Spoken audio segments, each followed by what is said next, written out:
This demon's capital stands under a blood-red sky, its halls littered with the bodies of fallen heroes, a sight that has become common over the last century. All of them fell before the thousand-year demon king Belmont, who recalls defeating a fire hero with freezing flames, followed by a water hero boiled in his own element, then a wind wielder torn apart by a murky hurricane, and an earth master buried alive in the very ground he commanded. For 50 years, no one has dared to challenge his rule, until a silver-haired warrior finally appears before his throne, stepping over one of his defeated servants without a glance. Belmont scoffs, claiming she has no chance against his elemental mastery, but she dismisses his threats, ready to test his power, launching herself into a desperate, high-stakes battle, a fight that would rage on for 7 days straight. This white-haired woman lies defeated on the ground. An unknown magic restrains her, draining her power completely. This elemental magic is completely foreign to her. A technique she reveals is the cultivation of yin and yang, this very power used by the hero Arya to slay the Demon King. 50 years later, a tour group approaches a ruined castle, their guide welcoming them to the demon's capital museum, where young visitors eagerly ask to see the legendary figures. But Imperial Knight Ohm gives a friendly warning about the exhibits. Stepping inside, the children are struck with awe. Ohm leads them towards a central roped-off statue, explaining this is the Demon King sealed into stone, and that piece was brought to the land by the great hero Arya. Inspired, a child looks up at Arya's statue, wanting to be like her. As the tour moves on, passing a quiet maid at work, a sudden thought strikes the blonde woman, and she violently grabs the demon maid's horn, explaining how the hero granted demons the privilege to live among them. But the maid panics as the woman grips her identifying feature, then shoves her forcefully to the floor, revealing their magic was sealed, rendering them harmless. This woman walks off, leaving the humiliated maid fuming, while others mock her from a distance, but she resolves to endure it just until nightfall. A moment of silence passes between them. Later that night, the grand halls are quiet, and the maid stands alone in the moonlight. In her hand, she holds a powerful serum, a potion she spent 50 long years collecting, and tonight she will finally use it on Lord Belmont. With only one chance, she prepares the potion, drinking the vial without a moment's hesitation, feeling the long-awaited power of magic surge through her. This raw energy is almost too much to handle, as a massive magic circle activates above, channeling the crackling power into her hands. Her target is the stone statue on the throne, unleashing the spell across the vast hall. This floor shatters from the sheer force of the ritual, leaving her completely drained and wondering if it worked. On the statue, a glowing crack begins to form. Then the stone shell starts to crumble and fall away, revealing her true goal, the resurrection of Demon King Belmont. But the one who emerges is not what she expected. It is a young man, confused and just waking up. This maid asks if he is truly Lord Belmont, and he confirms his identity, questioning who she is. Despite his youthful form, she feels his magnificent aura. Overjoyed, she leaps into his arms, introducing herself as Lehai. But as she holds him, he struggles to recall her name. A memory surfaces of a much smaller, more petite Lehai, causing him to look at her with sudden suspicion, and he demands to know why she is impersonating his servant. She explains that after the war, demons lost their magic, altering their forms, forcing her to work in disguise for 50 years to prepare for this day. She endured it all just waiting for his resurrection, lamenting her changed appearance was a side effect of their sealed power. Belmont then recalls the hero who sealed him with that unknown magic, and as Lehai speaks of a new dawn for demons, he walks away, only to flatly refuse her request, leaving her stunned. Belmont ignores his royal duties, eyeing new clothes instead, leaving his loyal servant completely stunned. Tired of his thousand-year reign, he prefers this new era of peace, a thought that makes her realize they forgot his true age. Desperate, she asks about the hero sealing magic, and Belmont struggles to recall the specific technique, his servant waiting with bated breath for an answer. This technique, he recalls, was the cultivation of yin and yang, a description that leaves the maid completely flustered. She nervously asks what the spell actually felt like, and he describes a painful, indescribable sensation, a magic completely foreign to the Demon King's experience. Suddenly, a presence in the hall catches her attention. It is the Imperial Knight from that afternoon, who smirks, surprised to find the Demon King alive again. Lehai screams for Lord Belmont to run away, but a sudden blast of wind sends them flying. They crash to the floor as their attacker appears. Belmont immediately checks on Lehai, asking if she is okay, but she just urges him to escape quickly. Their opponent mocks them, boasting of her wind mastery, yet Belmont dismisses her power as a mere trick. He raises a hand, ready to unleash his own magic, only to realize he cannot use it anymore. This woman seizes the opening, unleashing a massive attack, sending the two of them tumbling across the hall. Lehai screams his name in terror, while Belmont curses the weakness of his new body. Their attacker confirms Arya's seal has left him powerless, seeing her promotion now well within reach. Lehai frantically explains she could not hide her magic, making Belmont question the treatment of the demon race. She confirms that despite a decree for equality, prejudice remains, with many humans still refusing to accept their existence.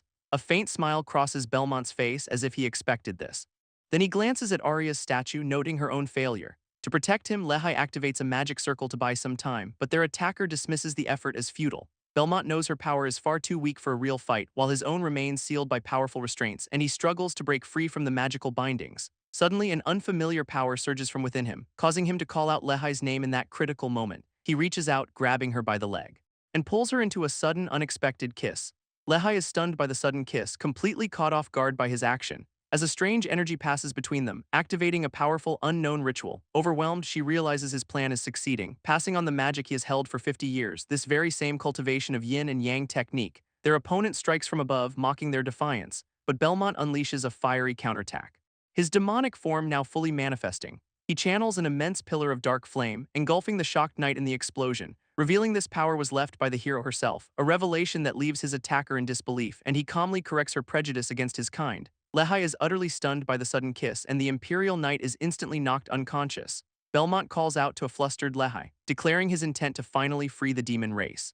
But his true goal is finding a place with lots of women, leaving his loyal servant completely baffled by the request. He explains this is the only way to use the yin and yang technique, so they travel to Rosyth City, named after the great hero Arya, once the demon's capital, now a bustling human city, leading them straight to the entertainment district. Inside, he is immediately surrounded by eager hostesses, who offer him a specially made essence tea. A snake woman then gets uncomfortably close, followed by a slime girl with a similar invitation. While Lehai tries to convince herself this is all for his sake, a fox-eared woman asks the guest to choose one of them, but Belmont coolly declares he will not choose just one, making Lehai believe her lord is far too noble for such things. His real answer shocks her: he wants everyone, sending the demon women into a frenzy of excitement. They eagerly lead him away as Lehai fumes in the corner. Belmont's true motive is strategic, considering their elemental magic, but one of the women playfully tries to remove his hood, revealing his demon horns to the entire room, and their friendly demeanor instantly vanishes. This women stare at him with cold, confused expressions, leaving our boy completely baffled by the sudden change. Suddenly, their eyes glow with murderous intent, and a massive explosion blasts them out into the street.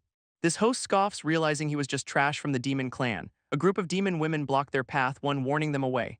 Lehai questions his decision to remove his hood, but he is used to being served. A red-haired demon mocks them, surprised by their lack of awareness. She explains that in this city, demons are forced to live on the streets. In response, Lehai places the blame on the demon king who lost. This demoness scoffs, surprised Lehai still defends him after all this time. Rising to his feet, Belmont confronts her and she challenges him to a fight, but his intense gaze completely unnerves the woman. He questions her comment about ordinary demons. An overwhelming pressure makes her unable to disobey his words. Falling to her knees, she reveals only students of the Hero Academy can thrive. As Belmont turns to leave, the woman asks if he is actually taking the exam. She insists that a demon without any powers could never pass. This young man tells her not to worry about the Demon King's past mistakes, because he will personally correct them himself. 2 days later, an official denies them entry to the exam, leaving both Belmont and Lehai completely stunned. They are just one pair in a massive crowd of applicants, where Lehai explains demons need a noble's guarantee to apply, so she suggests another method as Belmont spirals into self-loathing. He calls himself a useless disgrace to the entire demon clan. A reaction Lehai recognizes as the dreaded state of D. This is a condition of extreme self-denial when he fails his promises, once triggered by taking 11 seconds to fight the hero instead of 10, and another time by getting a simple toothache. Knowing she cannot disturb him, she watches with concern, when a powerful force suddenly sends her flying into the air, created by Belmont smashing his fist into the ground, causing her to scream his name in absolute terror. An outburst that catches the attention of the exam official. A young woman named Alice is confronted by her attendant, who she warns to let her go immediately. This man reveals a special path has been arranged for her, while Belmont and Lehai are caught in the middle of their dispute. Her attendant, Royd Salma, insists she return home at once, but mentioning a certain name sends Alice into a rage, unleashing a powerful barrage of elemental magic. This blast explodes harmlessly around the calm attendant, who dismisses her attack as impressive but ultimately futile. He boasts that she is too inexperienced to challenge him, effortlessly predicting and deflecting every single bullet of magic, turning her powerful assault into a harmless light show. A stray blast is suddenly sent flying in another direction, striking Belmont directly as he sits on the ground, leaving Lehai horrified that they have disturbed her master. A young woman's eyes widen in shock, as a pompous nobleman dismisses her attacks as futile, threatening to take her home for a harsh lesson. Suddenly, Belmont appears before him with a menacing glare, and a powerful impact sends debris flying everywhere. This man crashes to the ground, utterly defeated. Lehai calls out to her lord, stunned by his intervention, while a pink-haired girl watches him with intrigue. Belmont coldly tells the man not to interrupt a fight, but the girl demands he apologize to her companion. He grabs the nobleman, entering a violent rage. This young miss shouts for him to stop immediately, yet Belmont just notes another annoyance has appeared, his gaze shifting to this new challenger, and a powerful ethereal woman appears in his vision. A pink-haired girl angrily confronts them. She rushes forward, demanding he release his captive, and grabs him by the shoulder to stop him, but a strange vision suddenly overwhelms her. A powerful sensation she cannot comprehend. He realizes his yin and yang magic has activated, this elemental technique now fully triggered. As his demonic power surges, she begs him to stop, this energy flowing uncontrollably between them. Suddenly, Lehai leaps in, severing their connection. She frantically checks if her lord is alright, while Belmont dismisses it as a side effect of the spell. Lehai then reveals the girl is Alice Rosyth, the hero's descendant. Leaving Alice to demand who they are, and Belmont steps forward to face her. Belmont calmly faces the towering hero's descendant, who notes a strange similarity between them. He then comically inspects her physique but confirms she is not the woman from his vision. This sends Alice into a shadowed rage, though he dismisses her anger. Lehai quickly apologizes, blaming it on a strange demon custom, so Alice agrees to drop it since they cannot take the exam anyway, as Lehai tries to pull him away. Alice stops them, demanding to know about his banned elemental magic. She knows a simple sneak attack could not have defeated her attendant.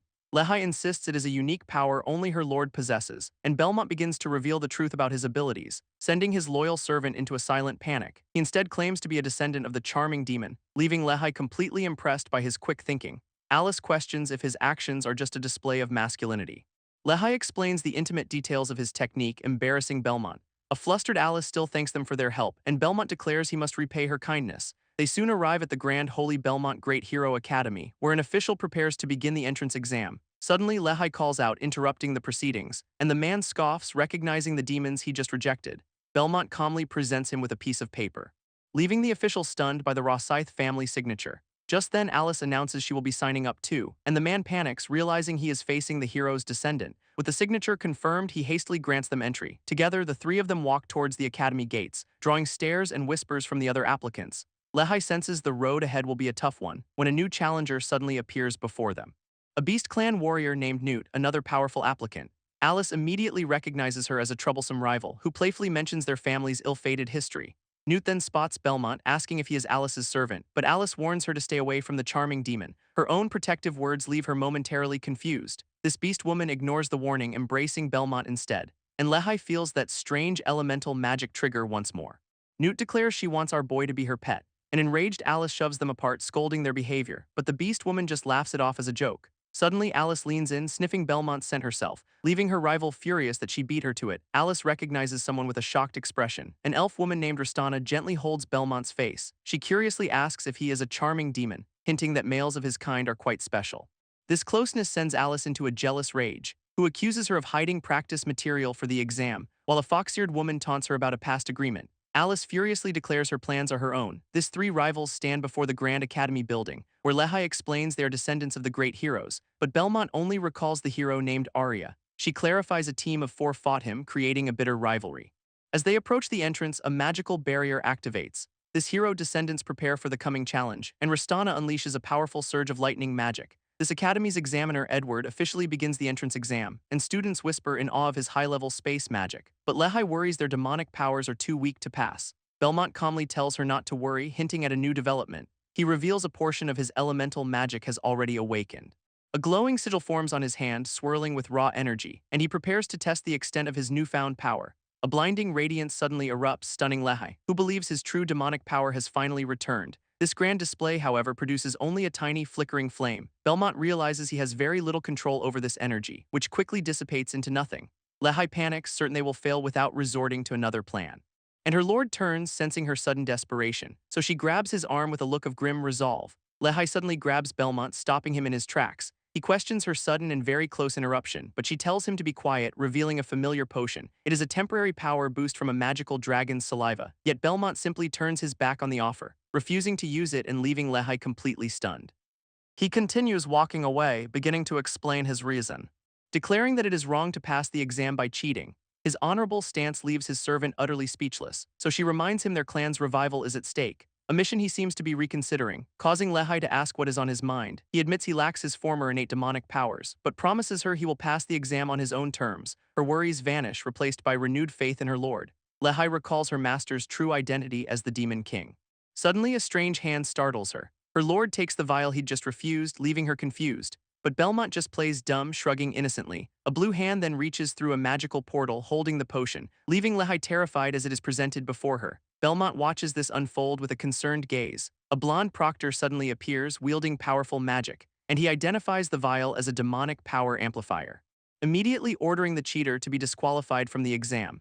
Lehai finds herself trapped in a massive magical enchantment, desperately calling out to Belmont for help through the portal. He screams her name, watching in horror. This proctor calmly claims he is just expelling a demon, accusing her of disgracefully trying to cheat her way through. A blonde proctor smirks, mocking a clan of disappointment, as the crowd jeers at the idea of a demon becoming a hero.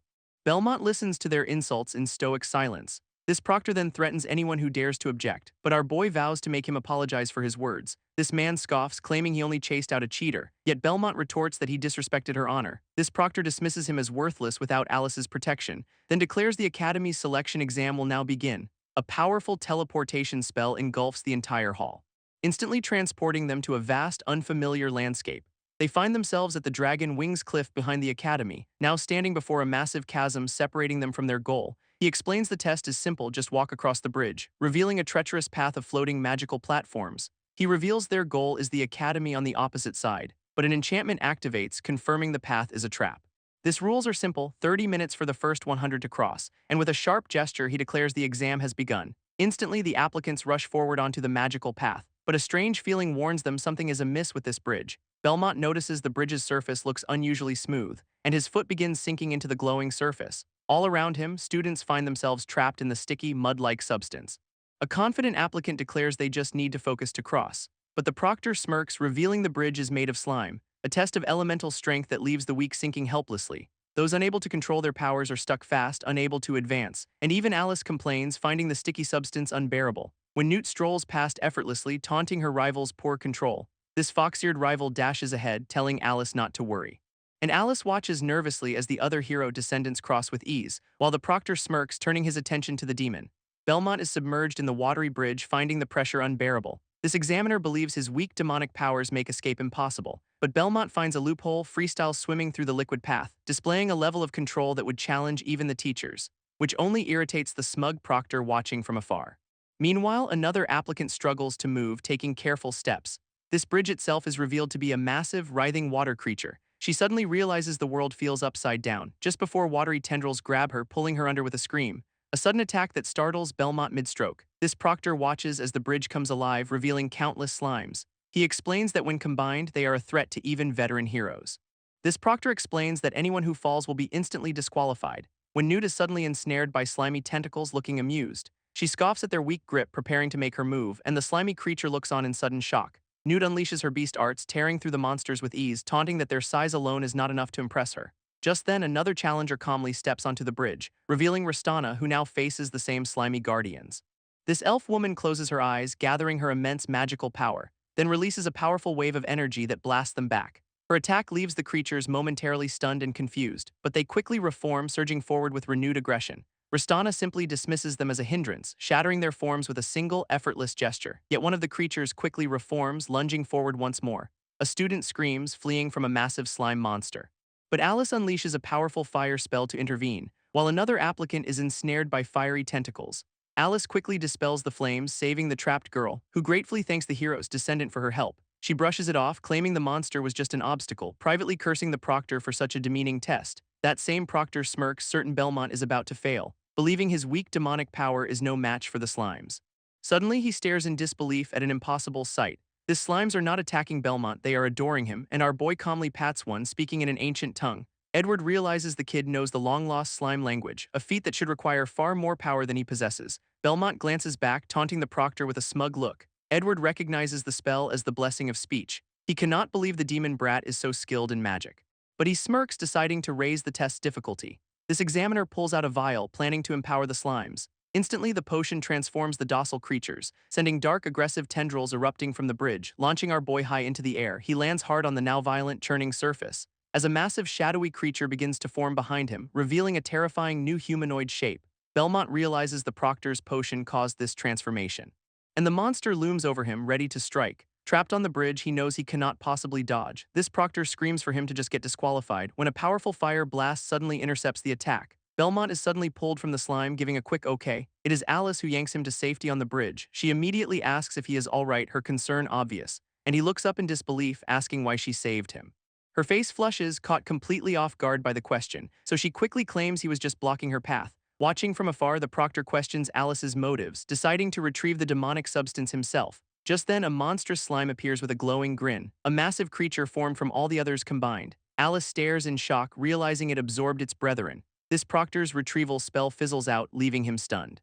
And he wonders if the vial is interfering with his magic. In response, Alice unleashes a powerful fire spell, blasting the towering slime monster with searing flames. Alice cries out in disbelief, her flame magic now useless. Belmont reveals the creature was fed a forbidden substance, a dark power known as corrupted python's blood. He explains it restores a fraction of its peak power, leaving her stunned that a mere 1% is this overwhelming.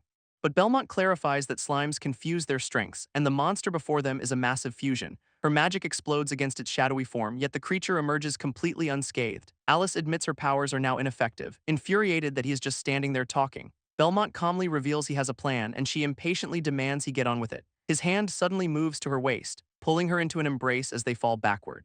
Alice is stunned as Belmont suddenly leans in close. He kisses her, catching her completely off guard, transferring magic through a yin and yang cultivation technique. Her eyes widen in total shock at his bold move as he holds her tightly in his arms. This transfer is meant to share his power with her, but the shadowy creature just watches them, confused. Belmont pulls back, wondering why his magic did not trigger, a question that only fuels Alice's growing rage. And she clenches her fist, preparing to retaliate. She unleashes a devastating punch, creating a massive explosion, leaving them both in a smoldering crater as she calls him a pervert. Lying on the ground, Belmont thinks she is scarier than the monster, but Alice tells him to retreat to the academy for help. She warns he will die before she returns, yet he begins to rise. Furious, Alice kicks him, telling him to just die. She presses him down, questioning his recklessness, and declares it is a hero's duty to protect everyone. Her words stun Belmont, who wonders if she means him too. Just then the massive slime monster lunges forward, catching Alice completely by surprise. In response, she conjures a powerful defensive spell, but her shield cracks, her flames too weak for the assault. With a crash, the barrier shatters, a tendril piercing through. Belmont leaps in front of her, taking the blow himself. This impact creates a massive, violent explosion, sending them both hurtling through the air. Amid the smoke and debris, Alice coughs, demanding to know why he did not run away. Wounded, she insists this is no time to play the hero. He asks if a hero's duty includes protecting demons, leaving Alice completely speechless on the ground as he declares his resolve to pass this very test. His sudden determination catches her by surprise, but she quickly snaps, telling him to get off of her. Above them, the shadowy monster continues its descent, and Belmont realizes they have no way to block its attack. He calmly suggests they do not need to stop it at all, then grabs her hand, telling her to focus. Alice feels her own power being drained into his palm. While Belmont grins, pointing out her lack of control, she demands to know what he is doing to her, and he explains he is just using her wasted energy. With this borrowed power, he is confident he can win, unleashing his true form as the Demon King. Belmont erupts with demonic power, shielding Alice from the blast. As the colossal slime monster roars in fury, its shadowy form towering over the two applicants, he channels his rage into a demonic blast, forging a weapon of pure destructive force. This attack tears through the creature's body, leaving them both reeling from the aftermath. A fraction of his true power seems to have returned. Back at the academy, the test has concluded, and the other applicants celebrate their survival. Meanwhile, the proctor panics over the consequences when someone in the crowd spots Lady Alice, a sight that leaves him completely stunned. He smirks, assuming Belmont has been eliminated, only to see the boy standing right beside her. This proctor stares in disbelief, realizing Belmont is still alive. Belmont helps a weary Alice, casually noting they passed the test. Arriving at the academy, they are met with whispers and stares, as he grits his teeth, frustrated by the constant discrimination. Meanwhile, Alice quietly seethes, vowing to kill him later. From a balcony, the proctor congratulates the few who passed, but his gaze lands on Belmont with a malicious smirk. He publicly disqualifies our boy, accusing him of cheating. Belmont stares back in complete shock at the accusation, and the crowd immediately turns against him, believing the lie. He tries to protest, but Alice is too weak to help. Just then, Alice steps forward, demanding they stop right there, admitting she could not have passed without him and can prove his innocence. Our boy looks on, stunned by her unexpected defense, but Edward dismisses her, warning the demon brat is not who she thinks he is. Edward explains the demonic clan's history of conquest, revealing Alice's own grandmother sealed their power away, his eyes narrowing with cold intent. He declares that without that power, Belmont had to have cheated. This proctor prepares a powerful spell to punish our boy, unleashing a blinding cage of magical energy, his entire focus channeled into the binding spell. But Belmont suddenly strikes, shattering the attack with a single punch. Edward crashes to the ground, stunning the entire crowd as our boy calls out his baseless accusations. This examiner is left furious that a student dared to hit him, while Belmont's demonic form emerges, warning he is holding back. Alice realizes his demonic power is low, but his control is masterful. Understanding he can borrow power and disable spells instantly, enraged, the proctor struggles up, vowing revenge on the demon brat. A new figure arrives, noting an interesting student this time around. This powerful woman decides to entertain him for a while, and the students gasp in shock as the principal makes her entrance. She briefly greets another student, commenting on her growth, while Edward begs the principal to let him handle the situation. But she silences him with a single word, his name. This principal firmly reminds him she is taking over from here, her attention shifting as she walks toward Belmont. A dark aura flares behind her as she asks if he cheated, this immense pressure leaving Edward stunned and sweating. Even Alice feels the overwhelming power of Grand Magister Lin. Belmont calmly denies the accusation without hesitation, and with a sharp gaze, the principal tells him to follow. In a flash of crackling energy, the scene suddenly changes, teleporting Belmont and another girl into a vast, empty hall. Suddenly, they are in a grand hall, leaving Alice confused. They stand before a council in a vast, imposing chamber. Shadowy figures with glowing eyes stare down at them, judging. As a voice welcomes them to the Academy's highest authority, a woman appears, introducing herself as Principal Karenlin, who declares they must pass an additional individual test. This sudden demand leaves both of them completely baffled. Our boy questions the decision, arguing they passed fair and square, but the principal simply states they violated the Academy's rules. She explains the school was founded to defeat the Demon King, and an unwritten rule forbids accepting the demonic clan. Alice is left utterly speechless by this revelation, yet Belmont challenges the very idea of an unspoken rule, insisting the only rule that matters is the written one. They stand their ground as the council begins to whisper. She quietly warns him to watch his manners, but Belmont just shrugs, claiming he is only telling the truth. A woman appears, confirming this is a simple additional test, her first question being why they want to join the academy. Alice declares her dream is to become a hero like her grandmother, and the instructor then turns to Belmont for his reason. His goal is to end the discrimination against the demonic clan. A declaration that echoes with the council's past hatred. This instructor simply giggles at their answers, finding their opposing goals, a hero and a demon king, quite rare. Their future together now seems incredibly intriguing to her, and with a wave of her finger the test truly begins. Two glowing rings suddenly materialize above their heads. This legendary rings of demolition, forged by the hero Arya. She explains only one of them is powerful enough to be chosen.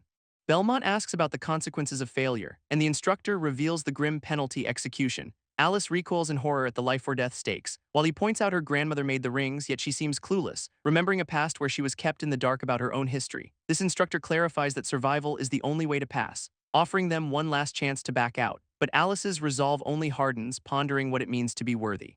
So Belmont teases her, asking if the aspiring hero is already scared, which only fuels her anger as she vows never to quit. Seeing their determination, the instructor decides to begin the trial. As the two applicants prepare to put on the deadly rings, each one slips the ancient artifact onto their finger, standing ready in the vast hall awaiting judgment. A moment passes with no effect, leaving Alice to wonder if they have already passed. Belmont feels a strange power emanating from the ring. Suddenly, dark purple energy erupts into the chamber, surrounding them with a malevolent presence. This tendrils of magic then sink directly into his chest, yet our boy shows no sign of pain or distress. A spectral judge appears before him, declaring it will test his soul, but Belmont merely scoffs at the ring demon as his own power flares. This arrogance sends the Guardian into a furious rage, but its anger turns to shock as it peers into his soul. Discovering a colossal demonic presence lurking within him, this judge trembles, realizing it has challenged the Demon King himself. Back in reality, Belmont casually disperses the remaining energy, and the instructor notes that the ring has clearly chosen him. Alice can only stare, completely stunned by the display of power, as unseen spirits whisper of her family's curse and her mother's fate. Shadowy voices mock Alice's lack of talent, taunting her with the disappointment of her family. This instructor watches on, finding the situation amusing, noting how the ring is draining Alice's power completely. A massive guardian looms over the weakened girl, ready to strike, but Belmont unleashes a blast of demonic energy, striking the creature with a fiery explosion, yet the attack deals absolutely no damage. His powers are dismissed as useless by the instructor, who lectures him on the world's unspoken, cruel rules. Alice struggles, telling him not to worry about her. As Belmont walks forward, hearing the test's true condition, that those who fail to become heroes will be judged, she clutches her arm, consumed by the dark energy. While Belmont grabs the Guardian's blade with his bare hand, a spectral Guardian prepares to strike them down, leaving both Belmont and Alice completely stunned. He calls out the hypocrisy of the hero's code, declaring that protecting her is his only priority. Alice stares up at him, her heart racing in disbelief, then tearfully calls him an idiot for his sacrifice. A golden magic circle erupts from Belmont's chest, and he feels a strange new power coursing through him, this legendary cultivation of yin and yang. Together they unleash a massive pillar of pure energy which blasts through the hall in a blinding flash. This instructor looks on, thoroughly impressed by the display, announcing that both of them have passed the test. Belmont holds the exhausted Alice, the trial finally over. And he breathes a sigh of relief, glad it is all done. Alice looks up at him, still held in his arms, until her angry shouting echoes across the academy grounds. This following day, the opening ceremony begins. As students gossip about the previous day's chaotic events, a horned maid senses a strange magical aura in the air, but Belmont, now in uniform, says she has missed a crucial point. Her expression turns serious, asking what it is. He simply points toward the crowd of new students, showing her a girl from the Beast clan, then another in a mysterious white hood, and finally a student from the Elf clan. He realizes the academy is full of different races for his cultivation, a necessary sacrifice he claims to revive the demonic clan. His maid then hands him a special book, revealing it is a scandalous dating guide for all the different races. A demonic maid named Lehai offers him a gift from the elders, which he accepts, thinking of her sacrifices for their clan. She vows to support him from the shadows as he studies, and under the bright academy sun, a new day begins. Belmont walks the halls, determined not to fail her, arriving at classroom A02 ready to do whatever it takes. He steels his resolve, willing to cultivate yin and yang if needed, pushing the door open without a moment's hesitation. Inside, he is met by a room full of brawny, intimidating men, who immediately recognize him as the demonic clan entrant. He quickly tries to leave, thinking it is the wrong room, but a teacher explains the academy's policy of separating genders. Belmont slumps at his desk, shocked he missed such a basic rule, as the instructor calls the new class representative to the podium, revealing a smug-looking student named Lester Field. A new student introduces himself as Lester, son of an earl. His family's immense wealth and power leave the class in awe, and he smugly addresses his classmates as mere peasants. This teacher dismisses the class representative back to his seat, but Lester internally scoffs, seeing only Alice as his equal. His gaze then falls upon Belmont with utter disdain, disgusted that Alice was tainted by someone from the demonic clan. He glares from afar, silently vowing to get his revenge. Belmont senses the intense stare directed his way, wondering why this arrogant noble is looking at him. A memory surfaces of a maid telling him to smile to make friends. And our boy decides to follow her advice. His mouth twitches, struggling to form a friendly expression, thinking this is the perfect time to try it out, but all he can manage is a smile of pure contempt. A blonde noble recoils in absolute terror from Belmont, completely unnerved by our boy's unsettling smile. Belmont's silent threat echoes in his mind, a crushing pressure. Later, inside the academy's grand halls, fellow students try to get the noble's attention, inviting him to lunch, while another offers a spot in the equestrian society. But Lester can only think of his family's reputation as a role model, and he decides to put the commoner in his place. He storms through the classroom as others watch on, marching right up to Belmont to confront him directly, leaving our boy completely puzzled by the sudden attention. Lester furiously demands to know why he is near Lady Alice, but Belmont's creepy grin only makes his excuse unbelievable. Taking this as a challenge, Lester summons his magic, telling Belmont to prepare for a fight. A purple magic circle erupts in the middle of the classroom, and Belmont immediately recognizes the strange energy signature. A massive horned beast materializes behind the smug noble, who proudly introduces it as a chimera, his family's summoning art. This other students are in awe, calling Lester a genius for taming it, but Belmont's shock comes from a completely different realization. Lester issues a final threat, warning him to stay away from Alice, but our boy simply walks forward and pets the massive creature, leaving the noble completely speechless at his audacity. Lester panics internally, admitting he cannot actually control the beast, as the chimera seems to take a strange liking to Belmont's touch. A memory surfaces, revealing the chimera as a legendary demonic clan creature, its heart composed of pure demonic energy capable of leveling cities. In the past, just 5 of them were enough to destroy an entire army, a power so immense that if it goes berserk, the academy is doomed. Instead of fighting, Belmont calmly touches the beast's snout, speaking to it with surprising empathy about its magical bonds, and the creature pauses, completely stunned by his words. Onlookers whisper that the monster calmed for a fellow demon, but Lester sees a chance to regain his pride and banish it. He unleashes a spell to recall his summoned creature, wrapping the beast in magical bindings to force it back. But the creature roars, fighting against the spell's agonizing pull, leaving Lester in a state of absolute shock. With a furious cry, the beast shatters its magical chains, and the noble cannot believe his own magic has failed him. A massive claw sends Lester flying across the room, as Belmont leaps into the path of the rampaging monster. This enraged beast lunges forward to finish the job, but our boy stands between it and the terrified noble. A horned beast erupts with purple energy, charging forward. This creature looms over Belmont, ready to attack, leaving Lester completely stunned by its appearance. But Belmont scolds him for hurting such a delicate creature, a comment that leaves the noble utterly baffled. This towering chimera then gently nuzzles against our boy, who promises to end the creature's long suffering. A magic sigil flares to life in his demonic eye,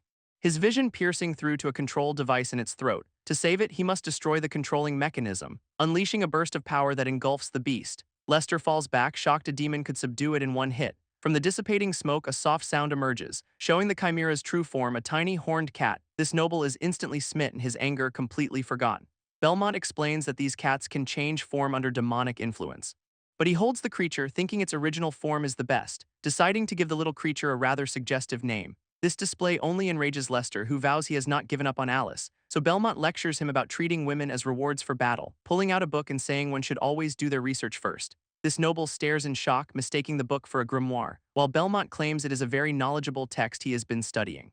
He then asks his new pet for a little assistance, and the cat erupts in a flash of red demonic energy, transforming into a cat girl right before their eyes. Meanwhile, his maid tidies his room, hoping his first day is going well, until she discovers a scandalous dating guide among his things. Turning it over, she sees it is labeled as the All Ages Basic Edition. But Belmont holds up the real asterisk version, announcing an extracurricular lesson.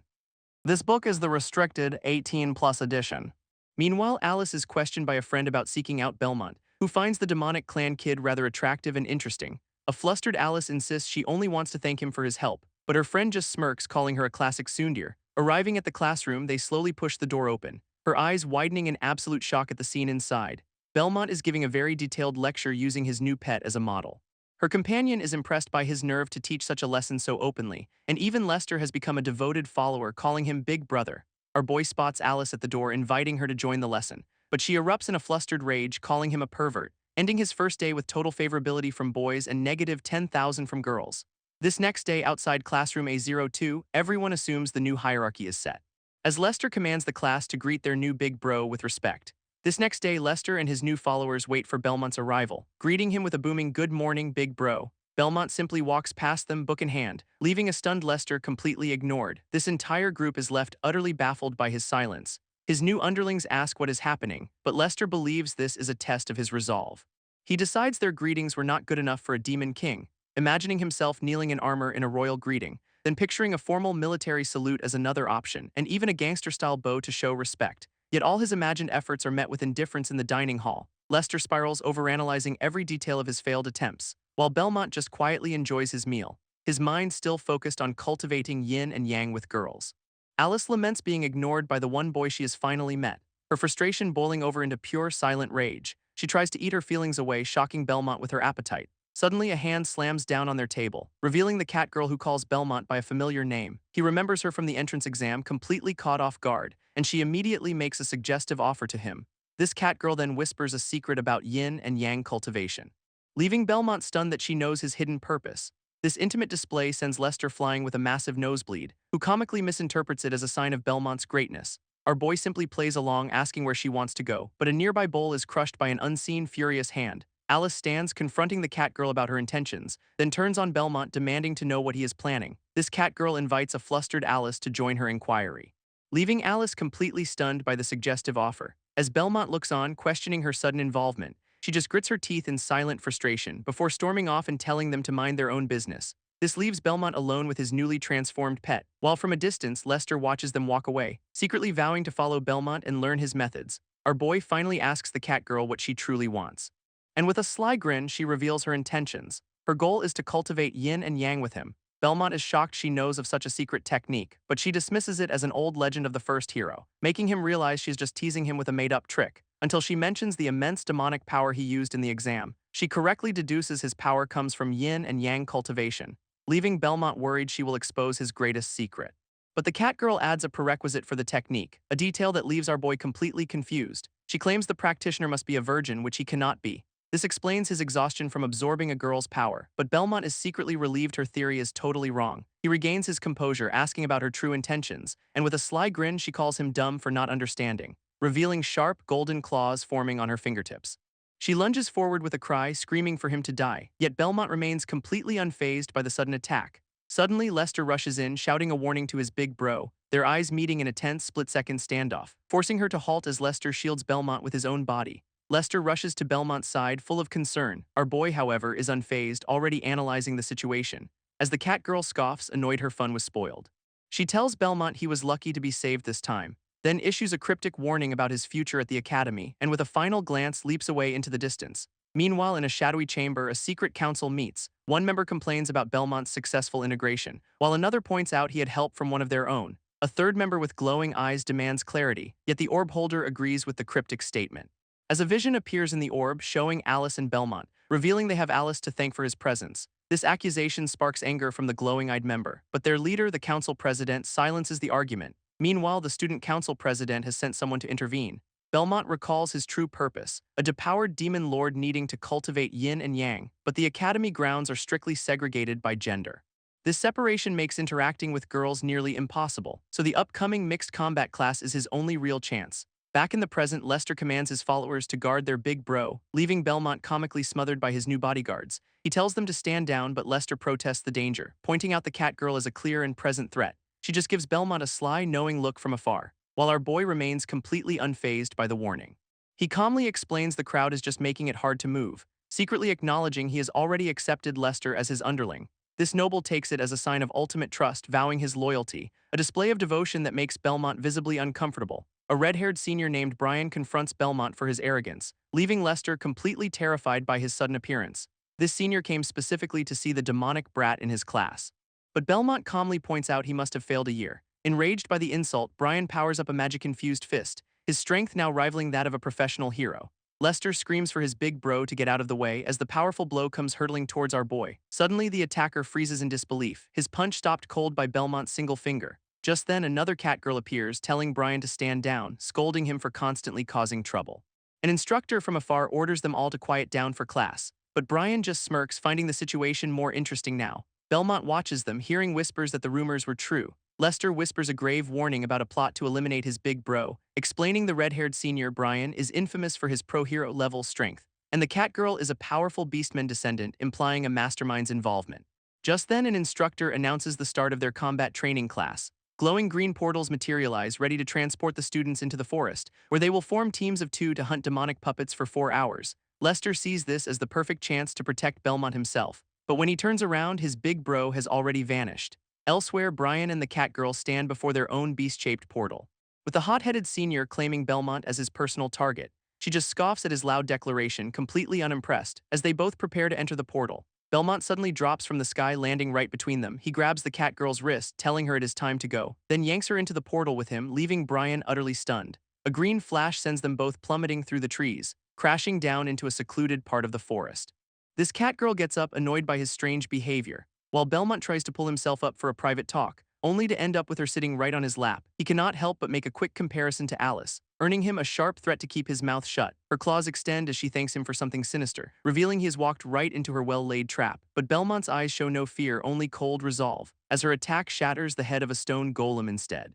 She scoffs at how weak the golem was, a mere puppet of rock, but Belmont begins explaining the creature's true nature. His lecture just seems to annoy her even more, as he details the importance of destroying its core. This pink-haired catgirl dismisses the golem's threat, but her confidence shatters in an instant. As a stone hand snatches her from the ground, caught off guard, she is completely powerless in its grip. Belmont explains the task requires sensing a golem's knot, forcing them to combine their magic sensing abilities, yet he claims he is too low on mana to help, then reveals his eyes alone are enough for the job. A magical sigil flares to life in his eye, activating his Demon King ability, Absolute Sight, to find a weak point. He smashes the first golem's core with a single blow, his leg crashing down with immense force, before turning his attention to the second monster. His sight reveals another weak point at its waist. And with another devastating kick, the fight is over. Belmont lands with ground-shattering force, his magic now fully under his control after cultivation, and he effortlessly catches the falling catgirl, leaving her completely stunned by his unexpected power. He admits his mana is low, lucky there were only 2 foes, prompting her to ask why he'd save an assassin. Our boy calmly explains he saw through her act all along, his glowing eye revealing the truth of the situation. A special sight gives him a rather revealing vision, which leaves him completely flustered in the present, and with a sudden nosebleed he comically passes out. Meanwhile, somewhere else in the forest, this red-haired senior Brian seethes with rage over being tricked, standing over defeated golems and vowing revenge. Back with our heroes, Belmont lies unconscious as the catgirl tries to wake him. His collapse was from Absolute Sight, a Demon King's exclusive power. This ability reveals the inner workings of any being, friend or foe, but its side effect is an inability to recognize faces at all. With Belmont's low mana, the power degraded into a lesser X-ray vision. This catgirl, unaware of this, asks if he is alright, as his sight had just pierced right through her clothes. This resulting shock triggered a massive nosebleed, stunning her completely. She is left utterly baffled by his sudden reaction. And once Belmont sits up, she teases him about his incubus heritage. He simply wipes away the blood, vowing to be more careful. But she suddenly leans in, getting uncomfortably close, sniffing him and remarking on a unique scent she has detected. She then asks if he knows why he is being targeted, and his guess is only partially correct as she reveals the true mastermind. This one behind the entire plot is Alice Rosyth. Belmont awakens with a start, whispering Alice's name.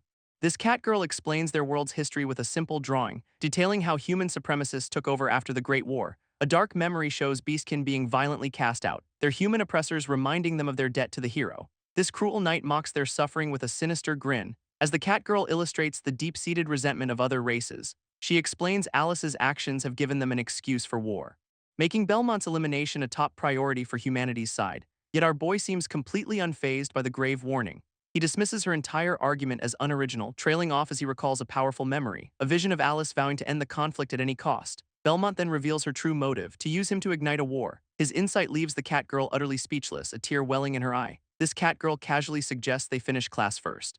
But Brian suddenly drops from above, grabbing her. His face twists with rage, refusing to let them go. Belmont shields her as immense pressure forces them to their knees, realizing their attacker is manipulating gravity itself. Brian gloats about his strength, preparing a final blow for the trickery, yet a sinister smile spreads across the cat girl's face. She rises against the crushing force, much to Brian's surprise. This assassin taunts him, mocking his empty bravado, which only fuels his explosive rage. He now intends to make her his primary target. Just then, Belmont's eyes widen, noticing she is holding something, a small vial containing the legendary dragon's saliva. As Brian screams his threats, completely oblivious, this cat girl makes her move in a blinding flash. Meanwhile, Brian forces a strange elixir on the cat girl, who then lands with incredible force, ascending into the sky, glowing with power. Her body transforms from the dragon's saliva potion, but the red-haired senior just smirks at the enhancement serum. With a furious roar, she dives in for the attack. Brian quickly erects a force field barrier for defense, and her strike erupts in a massive explosion. Through the smoke, she searches for her target, only for a glowing fist to catch her own. He grabs her by the head, effortlessly overpowering her, revealing his force magic can be layered for more power.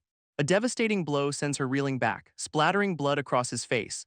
This arrogant senior dismisses her as pathetic, just like the demon clan. Belmont watches the brutal aftermath from the tree line, his expression grim as he steps in to shield the girl. A quiet rage burns behind his demonic eyes as Brian continues to mock his defeated opponent. With his fist glowing, he prepares another attack, projecting an image of Alice just to twist the knife.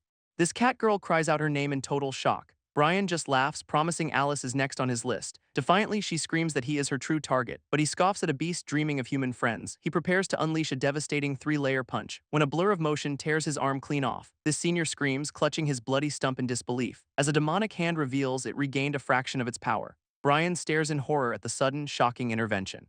A demonic presence scoffs at someone's naive methods, declaring death to any who dare block his path.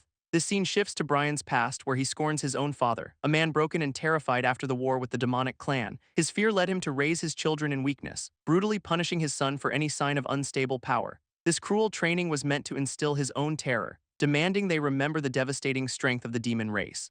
But a young Brian swore never to become like his cowardly father, a promise that now fuels his rage in the present. This injured cat girl suddenly looks past him, whispering little incubus. Behind Brian, a terrifying demonic form materializes, shocking her completely, yet the arrogant senior just laughs off the threat. This new power demands Brian apologize for humiliating her clan, which sends the prideful student into a furious rage. Belmont retorts that Brian is just as pathetic. A dark aura surrounding him as he claims he wanted an honorable end. But Brian unleashes a torrent of energy, mocking the demon clan's weakness. This cat girl realizes he is stacking spell circles, an advanced technique, revealing the requirement for second years is creating a demonic spirit, stacking up to 12 layers of complex magic. And with a final incantation, he summons his creation from the abyss, unleashing a massive creature known as the Undead Colossus. This demonic spirit ironically resembles a holy being, leaving the cat girl convinced they stand no chance against it, while Brian boasts he has never been defeated in a contest of strength. Explaining each blow from his colossus carries the force of 12 spells. With a final declaration, he orders the creature to attack, its massive fist descending to crush Belmont completely. Yet our boy catches the colossal punch with a single hand. Belmont's eye flares with sudden understanding, leaving Brian stunned that his amplified attack was nullified. Our boy explains these spirits are born from a caster's desire, and to defeat one you must first trace its energy flow. He scoffs at Brian's limited knowledge of their true nature, just as the spirit's corrupting influence takes hold of him. This cat girl watches in horror as the dark energy corrodes him, while Belmont lectures on how desire fuels all magic. This only way to fight a demonic spirit is with another one. A claim Brian furiously rejects, predicting his total demise. Dark tendrils of energy begin to consume Belmont completely. Brian gloats over his seemingly easy victory, but Belmont's voice rings out, vowing never to be like him. From the darkness, a new power understands Brian's hatred is just fear, and the arrogant senior panics, sensing an overwhelming demonic presence. This dark energy retreats from Brian's arm, while Belmont explains these spirits channel their master's desires.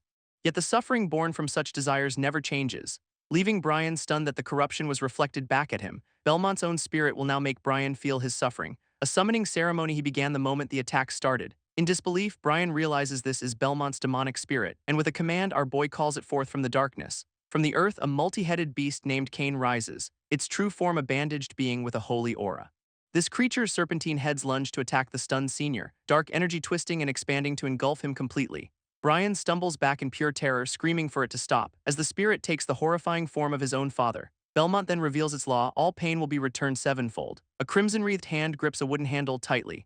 Brian screams in agony as the power overwhelms him, and a massive explosion tears through the forest canopy. Just then, a new arrival steps onto the scene with a green aura, her subordinate reporting the magical disturbance to the council president. This pink-haired leader decides he must personally intervene, while the battlefield reveals a massive trench of destruction. Brian sits defeated at the edge, cursing his failure, as Belmont's demonic form looms over him, demanding to know why. But the cat girl suddenly stands between them, questioning his actions. She calmly tells the little incubus to settle down, reminding him this academy forbids such personal violence. Belmont admits his rage at humanity got the better of him, while Brian stares up in utter disbelief at this impossible power, screaming for Belmont not to look down on him as he powers up again. A vision of a past battle shows a brutal strike, its victim sent flying, clothes torn from the impact. This demonic form rationalizes the brutal, non-lethal assault. While the cat girl looks on, unimpressed by the display, she then turns to Belmont, ready to get back to business, but he suddenly tackles her to the ground. Pinned beneath him, she asks what he is doing as he groans in apparent agony from the transformation. He explains the dragon's saliva is consuming him from within, forcing him to find a way to release the excess energy. Looking up, she asks how she can possibly help him, and he simply tells her to get closer, suddenly pulling her hair to expose her neck. He stretches her neck back, preparing to bite, but she fights back, screaming for him to stop. Belmont struggles to understand his power's trigger, recalling past encounters. His demonic form erupts in agony, overwhelming him completely. This cat girl watches with concern, seeing how much it hurts him. When a sudden realization about incubus energy hits her, she offers to help him release the overwhelming power. But the demonic Belmont just stares blankly at her proposition. Suddenly, blood bursts from his head as his condition worsens, and he decides his only option is to find Alice immediately. His pained rejection leaves the cat girl completely stunned, just as a cold voice forbids him from speaking Alice's name. A defeated Brian feels the newcomer's tremendous power. Recognizing the student council president, Adonis has arrived. This powerful student looks down on the scene with disdain. As Brian kneels in shame, apologizing for his failure, Adonis consoles him, saying he did his best, earning Brian's gratitude. Adonis reveals he was told something by Secretary Teresa, who accused Belmont of threatening her sister's safety. This president then warns him to prepare for the consequences, but the punishment is for Brian, who screams in agony, as a brilliant blue energy erupts from the defeated student. Both Newt and Belmont watch the brutal display. And with Brian dealt with, Adonis turns his attention to them. Belmont feels his own demonic power spreading, consuming him from within, as Adonis mocks the demon being devoured by his own power. He then offers Newt a deal: leave now and he will overlook her being a spy. This accusation of espionage shocks them both, but Newt refuses to abandon Belmont in his current state. She declares she will not allow Adonis to kill him, and our boy senses her resolve through his demonic spirit, Cain. A deep hatred for humans who conquered her people's land fuels her defiance. This cat girl admits she was a spy sent to get close to Alice, a flashback showing her receiving orders from her clan's leader, and her mission required her to infiltrate Alice's daily life. But she found her target was just a lonely, sad girl, so a simple act of kindness began to change everything. Over time, their forced bond grew into a genuine friendship, leaving the spy confused about her loyalties and feelings. She even teased Alice about her budding interest in Belmont, calling her stubborn for denying her obvious emotions, which only made the flustered Alice pout about their friendship, a memory the cat girl now cherishes with a knowing smile. Back in the present, she apologizes to Alice in her thoughts, stepping between the demonic Belmont and the council president Adonis. Her hand ignites with power as she grabs Adonis's collar, tossing him to safety and urging him to find Alice immediately. Belmont's demonic form flares with crimson power, and the cat girl asks him to apologize on her behalf, believing he is the only one who can make Alice happy. With that, she prepares to leave the scene, but then decides to stand with Belmont against the president. She comically gets angry, asking why he even returned, while Belmont confidently declares he will win in 3 moves. This cat girl tries to stop him, warning he is in no condition to fight, a boast that the council president scoffs at in disbelief. In response, Adonis summons a massive creature of blue energy, its tendrils twisting into a gaping maw of power. Stunned by the display, the cat girl can only watch as Adonis remains calm, as crystalline spears erupt to overwhelm Belmont completely. Yet the president's subordinate is shocked he blocked the attack at all. His secret is revealed, casting spells by visualizing time itself. Belmont's demonic form deduces he can simply erect a shield, a feat Adonis is stunned by as it took him 3 years to master. As Belmont stumbles in agony, the cat girl rushes to his side, looking down in horror to see his hand has completely vanished. This president explains that Belmont's own magic is consuming him, warning that a defensive shield will only speed up the process, until his power devours him completely. Grabbing the cat girl, Belmont teleports them both away from the battlefield, only to block a sudden barrage of light-based attacks. She begs him to stop, refusing to watch his magic destroy him, but Belmont warns that if she interferes, she will die instantly. Crying out, she insists she does not care if she is the one who dies. He coldly asks if it is her wish to die, calling her Newt. Newt accepts her fate, saying traitors like her deserve this. And Belmont realizes his own magic is responding to her powerful emotions. He recalls a promise made to revive the demon clan. Realizing Alice's desperate need for protection was the true trigger, his demonic form now asks Newt for her deepest wish. Stuttering through tears, she struggles to answer him, a vision of Alice flashing through her mind. Newt confesses she wants to live and truly be Alice's friend, a wish the demon agrees to grant her. He then leans in and kisses the stunned catgirl, causing a massive energy burst to erupt nearby, leaving Adonis shocked as his own attack simply vanished. Belmont stands there back to normal, holding an unconscious Newt, declaring that 2 of the 3 steps are now complete. First, he saw through the magic, then he stopped his own corruption. And the council president finally understands what just happened, identifying the technique as the secret art of yin and yang. Secretary Teresa questions the president's talk of yin and yang cultivation, who explains his ancestral magic merges 2 people into one. Adonis scoffs, doubting such an ancient spell could ever defeat him, but Belmont declares his goal is not to win but to end it in one attack, holding the unconscious Newt firmly in his arms. This president dismisses this as absurd, certain of his own superiority, challenging our boy to make his move.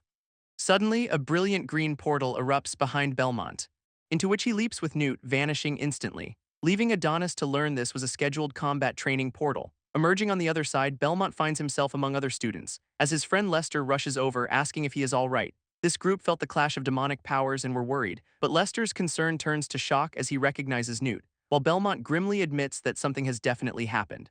Newt is haunted by the memory of Belmont's terrifying demonic form, while in a different scene he is flustered over being rude to Alice, a misunderstanding a blonde student calls the path to godhood, who then kneels before a baffled Belmont, hailing him as a new god. Back in the present, Belmont calls out to Newt, just as an enraged Alice arrives, calling him a bastard. This onlookers immediately start gossiping about a love triangle. But Alice's concern is only for Newt, who looks away nervously. She grabs her friend's hands, just thankful that she is okay. With tears in her eyes, Newt explains they sensed his demonic power, a small relieved smile breaking through her worry. She pulls Alice into a tight hug, reassuring her it is all over. Yet Belmont knows better, watching a portal open with grim certainty. This figure emerging declares this case is far from solved. And the crowd recognizes the arrival of the student council president. A flashback shows Alice asking her brother why he is there, and Adonis simply looks down, uttering her name, a smug, affectionate blush creeping across his face. Secretary Teresa scolds the president for his lack of self-respect, but back in the present, Adonis prepares a major announcement. He reveals that the boy from the Ashart clan is the Demon King Belmont, a revelation that leaves Brian completely stunned. Alice cannot believe the idiot with dead fish eyes is the legendary king, while Newt smirks, remembering her little incubus, and Belmont just stands there unimpressed by the commotion. His sister questions how this is possible, recalling the legend of his stone prison. So Adonis explains the statue was recently broken, freeing him. To get the full truth, he suggests they ask the one responsible, just as a new presence teleports into the field, shocking Belmont. An Imperial Knight named Ohm appears, greeting them with a confident smile. Adonis presents the Imperial Knight Ohm as his key witness, accusing her of being the one who broke the stone statue. But Ohm casually denies it, leaving Adonis completely enraged, a response that leaves the council president utterly baffled. She claims the real Demon King was a muscular giant, not this pipsqueak, a story that directly contradicts what Adonis was told before. He furiously demands how Belmont learned yin and yang cultivation then, and our boy deadpans that Alice taught him everything. This shocking revelation causes Adonis's own magic to freeze him solid, while a flustered Alice furiously denies ever teaching him that. Belmont's implication leaves her blushing and at a loss for words. Encased in ice, Adonis can only mutter about his sister and the demonic clan, as Secretary Teresa wheels him away, promising this is not over. Belmont sighs in relief, assuming Ohm is his subordinate in disguise. But then he spots his actual subordinate in the crowd, realizing Ohm is a complete unknown. A maid suddenly calls out to Lord Belmont. She playfully complains about the Academy's strict security, leaving our boy stunned as he recognizes her as Lehigh. She praises his spectacular transformation magic, but this only makes Belmont question who he saw before, realizing the Imperial Knight Ohm had been in disguise. 1 week later, a professor lectures on demonic power, while Belmont contemplates the key to yin and yang cultivation, a technique that slowly restores his own demonic energy. He resolves to master it quickly, still wary of Ohm's true identity, but his thoughts are interrupted by the annoyed professor. This old man rants at his bizarre, muscular followers about respect, putting Belmont in an incredibly peculiar situation. He can only let out a weary sigh at the absurdity. As his disciple asks why a new god seems so unsatisfied, Lester panics, realizing his ambition is not nearly enough. Belmont calmly corrects him, saying it is far from enough, revealing his true goal is conquering the entire academy. He grabs his friend, pointing him toward a new opportunity, and Lester presents a flyer for the school's club recruitment day. At the Hero Academy, banners announce the start of the event, where insect-like students recruit for the gardening club, while bunny girls invite others to join their workout group. Belmont explains that true rank comes from power, not time, so Lester reveals a shortcut, earning 3 heroic badges from a club. This idea of these heroic badges piques Belmont's interest, which are symbols of a hero's strength and accomplishments. Lester nervously explains the 3 paths to recognition, suddenly fearing he has completely misread Belmont's intentions, but our boy just smiles, praising him for the excellent plan. Belmont explains that clubs are co-ed, a perfect opportunity, but as he approaches, the girls immediately back away from him, his every step forward met with their fearful retreat. This crowd buzzes with rumors of him two-timing Alice and Newt, and our boy feels a piece of his soul just die inside. Elsewhere, a familiar pink-haired girl lets out a sudden sneeze, sensing that someone is definitely talking about her behind her back. Back with Belmont, Lester suggests his newfound fame will attract many clubs, just as the hulking members of the wrestling club make their grand entrance, their leader flexing to show him what a real body looks like. Turning to his friend, Belmont sees Lester's knowing smirk and immediately makes a desperate run for it, leaving his allies behind. He realizes this whole ordeal is only pushing him further from his goal, looking back with a sudden jolt of surprise. As a mysterious silhouette blocks his path, too late to stop, he crashes right into someone, landing in an awkward position with a blue-haired girl. Dazed, Belmont asks if she is all right, while the flustered girl confirms she is okay. In that moment, he feels something special about her. Now on her feet, she admits she was looking for the new demon student, introducing herself as Felix, president of the fencing club. Belmont asks if she resents him for his demonic heritage.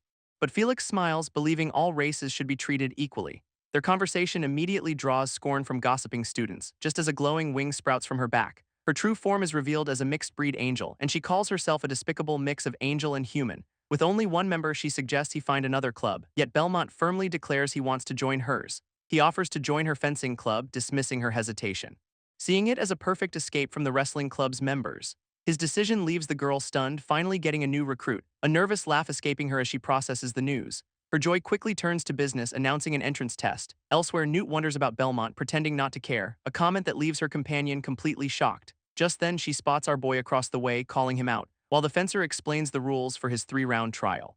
Belmont accepts the challenge, noticing a crowd has suddenly formed, and with a determined smile she prepares to begin the duel, lunging forward with incredible speed to start the fight. A magic circle flares in Belmont's eye as he activates his power, unleashing a massive shockwave across the entire field. He rides the wave of force, sword drawn and ready to strike. Belmont's senses scream in alarm at the sudden power surge. A devastating trench now separates him from his opponent, and he sees Alice warning him to surrender immediately. A bystander explains the girl, Felix, is too dangerous for any club, revealing she is a master swordsman raised by a legendary hero. In a flashback, a demon lord questions a female hero's power, but she simply scoffs at the idea of magic, claiming her sword is more than enough to defeat him. Back in the present, Belmont recognizes that fighting style. Her swordsmanship is identical to someone he knows as Arya.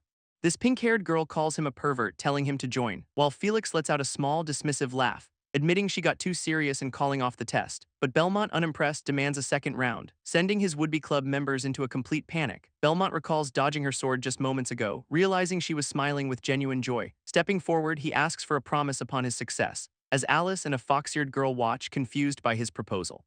He demands her most precious possession, seeing an opportunity. His request leaves her blushing and utterly speechless, while Alice fumes at the shamelessness of the little incubus, yet she seems to begrudgingly accept his nature. Composing herself, Newt agrees to his terms should he pass the test, so Belmont activates his powerful absolute sight, revealing her demonic power and sword are fused as one. His grip tightens as he realizes he can track her demonic energy, allowing him to predict her every move as she lunges forward. Their weapons clash, shattering the ground in a burst of light, and he moves in sync, following the tranced flow of her power. He desperately raises his sword to block the attack, but the sheer force of her energy leaves him stunned. Realizing he just parried sword chi shaped by demonic power, Felix stands perfectly balanced on his blade, looking down, before flipping back and shattering the ground where she lands. These two fighters now face each other across the arena, and she seems impressed he could counter her second move. Belmont simply thanks her for the opportunity she has provided, a cryptic comment that leaves his opponent confused, as a demonic spirit suddenly manifests around his sword. She stares in shock, recognizing the dark entity instantly, while Belmont asks his new spirit, Cain, for information. His power reveals a vision of her angelic and human lineage, showing a past where she was ostracized for her mixed blood, her own mother calling her a despicable, shameful existence. In a painful memory, a young Felix is beaten for being a mixed breed. She had begged to learn the sword, accepting her fate as a despicable existence, even hearing her own mother apologize for ever giving birth to her. Those were the woman's final words before she died from overwork, leaving the young girl alone until a mysterious hero appeared. A legendary hero named Arya arrived, choosing her despite all protests. But Felix pleaded, feeling unworthy to carry the hero's name, until a sword was suddenly tossed into her hands. This girl's hand instinctively gripped the golden hilt, and the hero challenged her to a duel on the spot. With gritted teeth, the young girl met her master's gaze, as Arya taught her that on the battlefield all are equal, a lesson Felix would never forget for the rest of her life. Her master's blade had shown her true equality. Back in the present, the fox-eared girl watches the duel unfold. Belmont's thoughts drift back 30 years to a past encounter. While Felix marvels at the demon's spirit within a first-year student, she levitates, ready to unleash her full power for the third strike. A panicked Alice screams at Belmont that he cannot possibly win this. But his glowing eye registers the immense power shift. Felix soars above him on the legendary Wings of Light, a power that hides her true sword among deadly afterimages. Despite the danger, Belmont stands firm, ready for her attack, and with blinding speed she plummets toward him from above, wondering if he is the one her master spoke of. While Belmont sees his chance in this very moment, an opening to steal a kiss mid-battle, a memory surfaces of her master passing on the wings of light, with a prophecy that if someone ever breaks the technique, that person will be a teacher greater than even her master. Surrounded by shattered blades, Felix asks a cryptic question, and a storm of golden swords rains down from above. This ground around Belmont erupts with her attack, his grip tightening as he demands to know her sword's will, this very essence that lies within her own blade. With a swift strike, she knocks his weapon from his grasp, but her victory is short-lived, realizing he let it go on purpose. Now holding her close, Belmont reveals it was all a feint, exploiting her habit of always aiming for the sword. This two of them crash into a castle wall with immense force, leaving Alice stunned by the ferocious impact, her shock turning to anger as she calls him out, but Belmont just gives a thumbs up from their awkward landing position. Pinned beneath him, Felix asks how he knew her weakness, and he simply explains her focus on the blade is her downfall. Belmont helps him up, explaining the sword taught equality, not the person. His words echo her master's, revealing other paths can cross besides blades, and with tears in his eyes, Felix welcomes him to the fencing club, but our boy sees this as a perfect chance to cultivate his yin and yang. He moves in close, reminding Felix of the promise he made, and puckers his lips, ready to claim his prize in one go, until the pink-haired girl calls out to senior brother Felix, a title that leaves Belmont utterly confused as Alice explains the angelic clan's ambiguity. To confirm his suspicions, he activates his absolute sight in X-ray mode, revealing Felix is in fact a boy asking for his guidance. This revelation sends the Demon King into a state of shock, a daze that apparently lasts for 2 entire days. Back in the classroom, he sits like a petrified statue, completely unresponsive, worrying his new club members who have noticed his strange behavior. Just then, another student peeks in, looking for the bastard in the room. A voice calls out to Belmont, leaving him completely confused, as his new companion introduces Alice and Newt as his sisters-in-law. Suddenly, Belmont understands this is the perfect opportunity, while Newt teases Alice about her little incubus finally showing up. This newfound motivation causes Belmont to flare with demonic energy, just as a blue-haired girl arrives, greeting him warmly. His excitement is cut short by a sudden, shocking blow, leaving him collapsed as the girl announces she is here to fulfill a promise. She presents him with a golden heroic badge, explaining it is the club president's most precious possession. Alice watches, determined to be the first to collect all 3 badges herself, and to challenge him directly, she declares they are both joining the fencing club. This decision has her fuming about being dragged along, but she mutters a reluctant excuse for her actions, then demands he join them in the advanced class next year. Belmont asks about having classes together, while the pink-haired girl vows she will not lose to him, and a friend explains advanced classes are co-ed. Suddenly grabbing the boy, Belmont demands to join an event, this hero's celebration day, which Lester promises to handle. This next day, however, Belmont's application is stamped denied, leaving Lester stunned that his family's influence failed. Belmont calmly notes only one teacher rejected his form, and the culprit is revealed to be a teacher named Aphrodite. His friend warns him that Aphrodite's family is dangerously powerful, known for their berserk blood and hatred of the demon clan. Ignoring the warning, Belmont prepares to knock on her door, but it suddenly swings open before he can touch it, revealing the teacher standing just on the other side. And our boy catches her before she can fall. Belmont tries to play it cool, claiming he was just about to knock, an excuse that leaves Alice completely flustered and enraged, her furious scream echoing from the now damaged castle tower. Inside an office, Alice reports his behavior to the dean, calling him an uncontrollable pervert, but her own outburst has the other students questioning her self-control. Belmont attempts a weak defense about demonic customs, horrifying his companion, which draws a question from the imposing head of discipline, Teacher Klein. His friend quickly covers his mouth, warning him to be careful around her, revealing Klein's terrifying reputation as the Academy's berserker.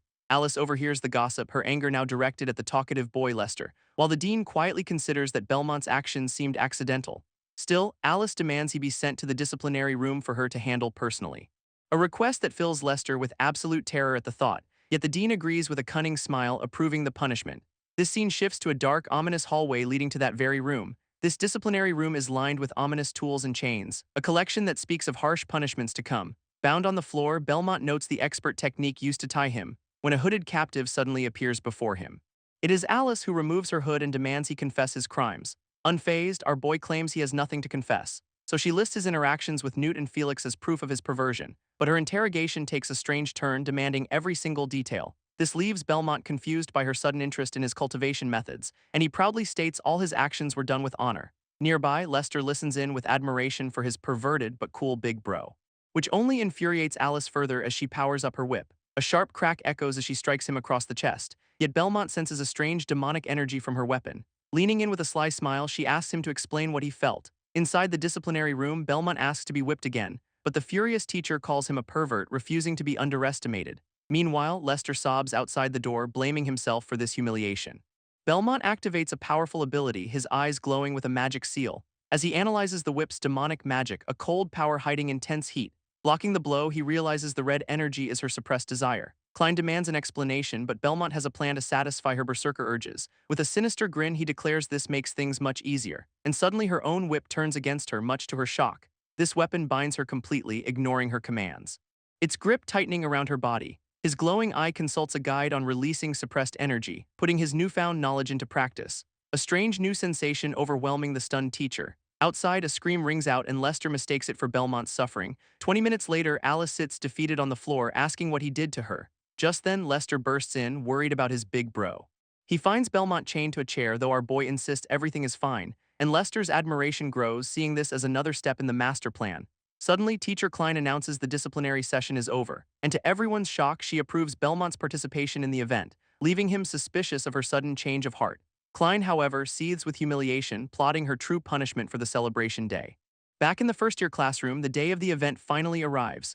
As the rules of the prestigious Heroes Celebration Day are laid out, participants will be placed into squads to face a series of challenges, with the first round being a reenactment of a battle against the Demon Clan.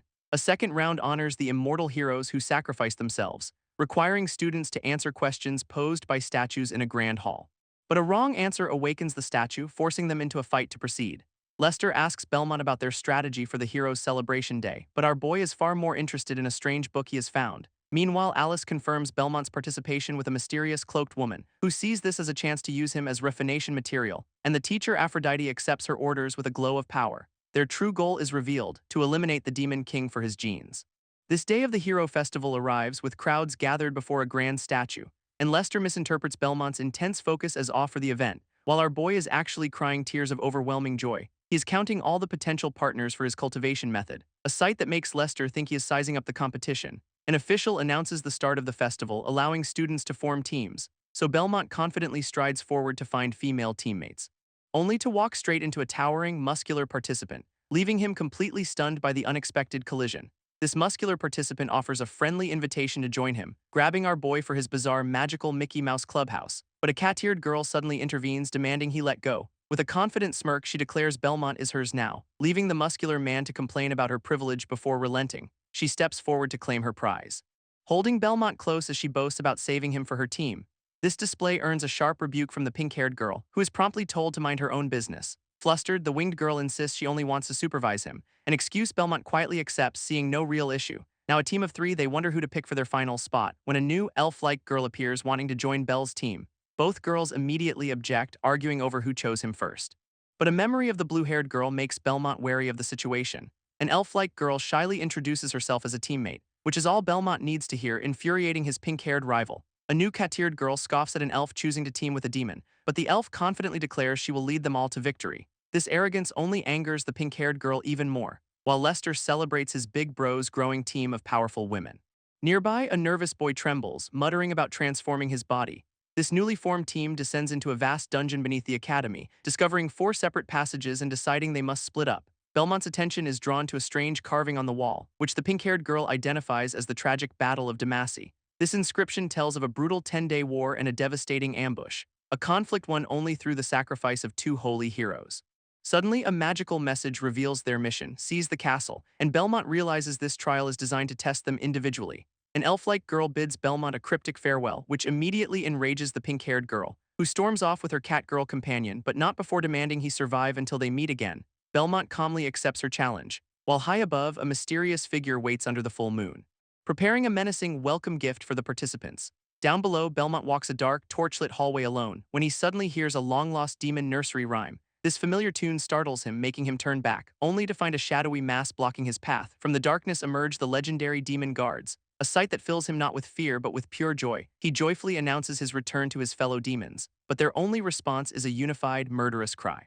Belmont remembers he is in an event, realizing the demons are just puppets, and deciding to get this over with, he activates a magic seal in his eye. His vision reveals the puppets' true armored female forms, leaving our boy completely baffled by their sudden change. Shrugging it off, he charges his hand with regained magic power, then unleashes a devastating strike against the approaching foes. Meanwhile, the pink-haired girl fights her own menacing battle.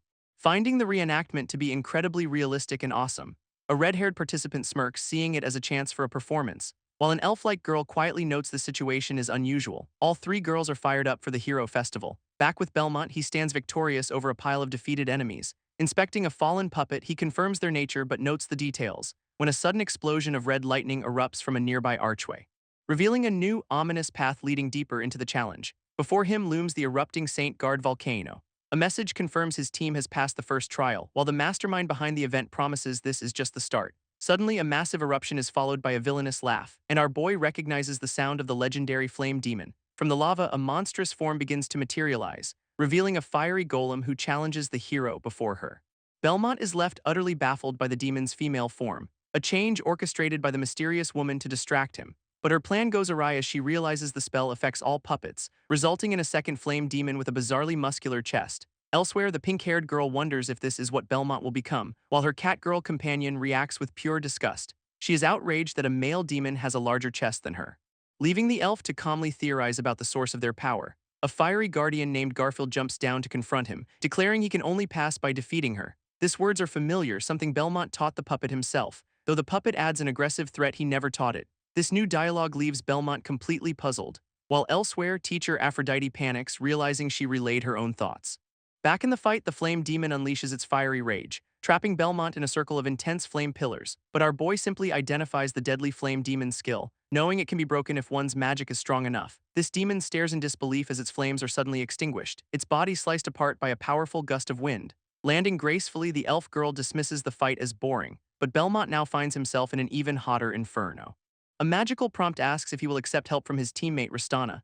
A magical prompt offers help from the elf, but he refuses. Remembering their weakness, he knows flame demons burn out quickly, so with his regained power, he forms a defensive barrier. His strategy is to simply outlast the fiery assault, but the shield cracks, the flames pouring through his defense, and he realizes the puppet has an external power source. From afar, a professor fuels its rage, making it far more powerful. All around him, the inferno swells and spreads, engulfing our boy in a sea of fire. This flame demon looms over him, demanding he kneel to proceed. Belmont scoffs, declaring he has not knelt in 1,000 years. Enraged, the puppet lunges forward to end his life. Its fist smashes into the ground with explosive force, leaving Belmont kneeling in the aftermath. His power at less than 10%, he seeks the connection to the puppet master. Belmont activates his all-knowing eye, revealing the puppet's magic core in its chest. A fiery puppet roars, preparing a devastating attack, its molten arm swinging down with incredible speed. But Belmont sees his chance, leaping into the air and lands a direct hit that stuns the massive foe. This creature screams in terror as its body destabilizes, leaving our boy to land safely as the puppet explodes. In his hand, he holds the puppet's magic source, deciding to absorb its power for himself. Elsewhere, teacher Aphrodite feels her magic draining away, realizing Belmont has found the magical binds she set up. With a final squeeze, Belmont shatters the core, causing the fiery puppet to reappear, blocking his path. He finally understands she is the one controlling the puppet. Belmont remarks that without her magic supply, the puppet is useless, and with a simple flick, he shatters the now empty shell. His trial now complete, a magical prompt orders him to return.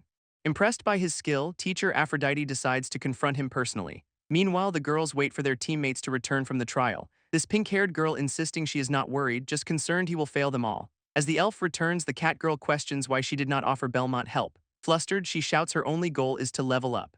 Her teammate calmly reveals that one failure disqualifies the whole team.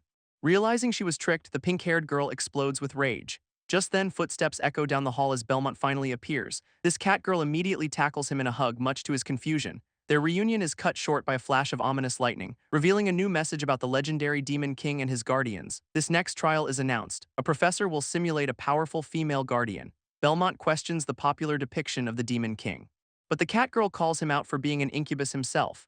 Just then, heavy stone doors slam shut, trapping the team. His eyes narrow, sensing the true challenge is about to begin. From above, a new opponent slowly descends to meet them, her voice sounding strangely familiar to Belmont. A horned girl appears, welcoming them to Fort Damaz. He is stunned to see his personal maid, Lacey, as the guardian.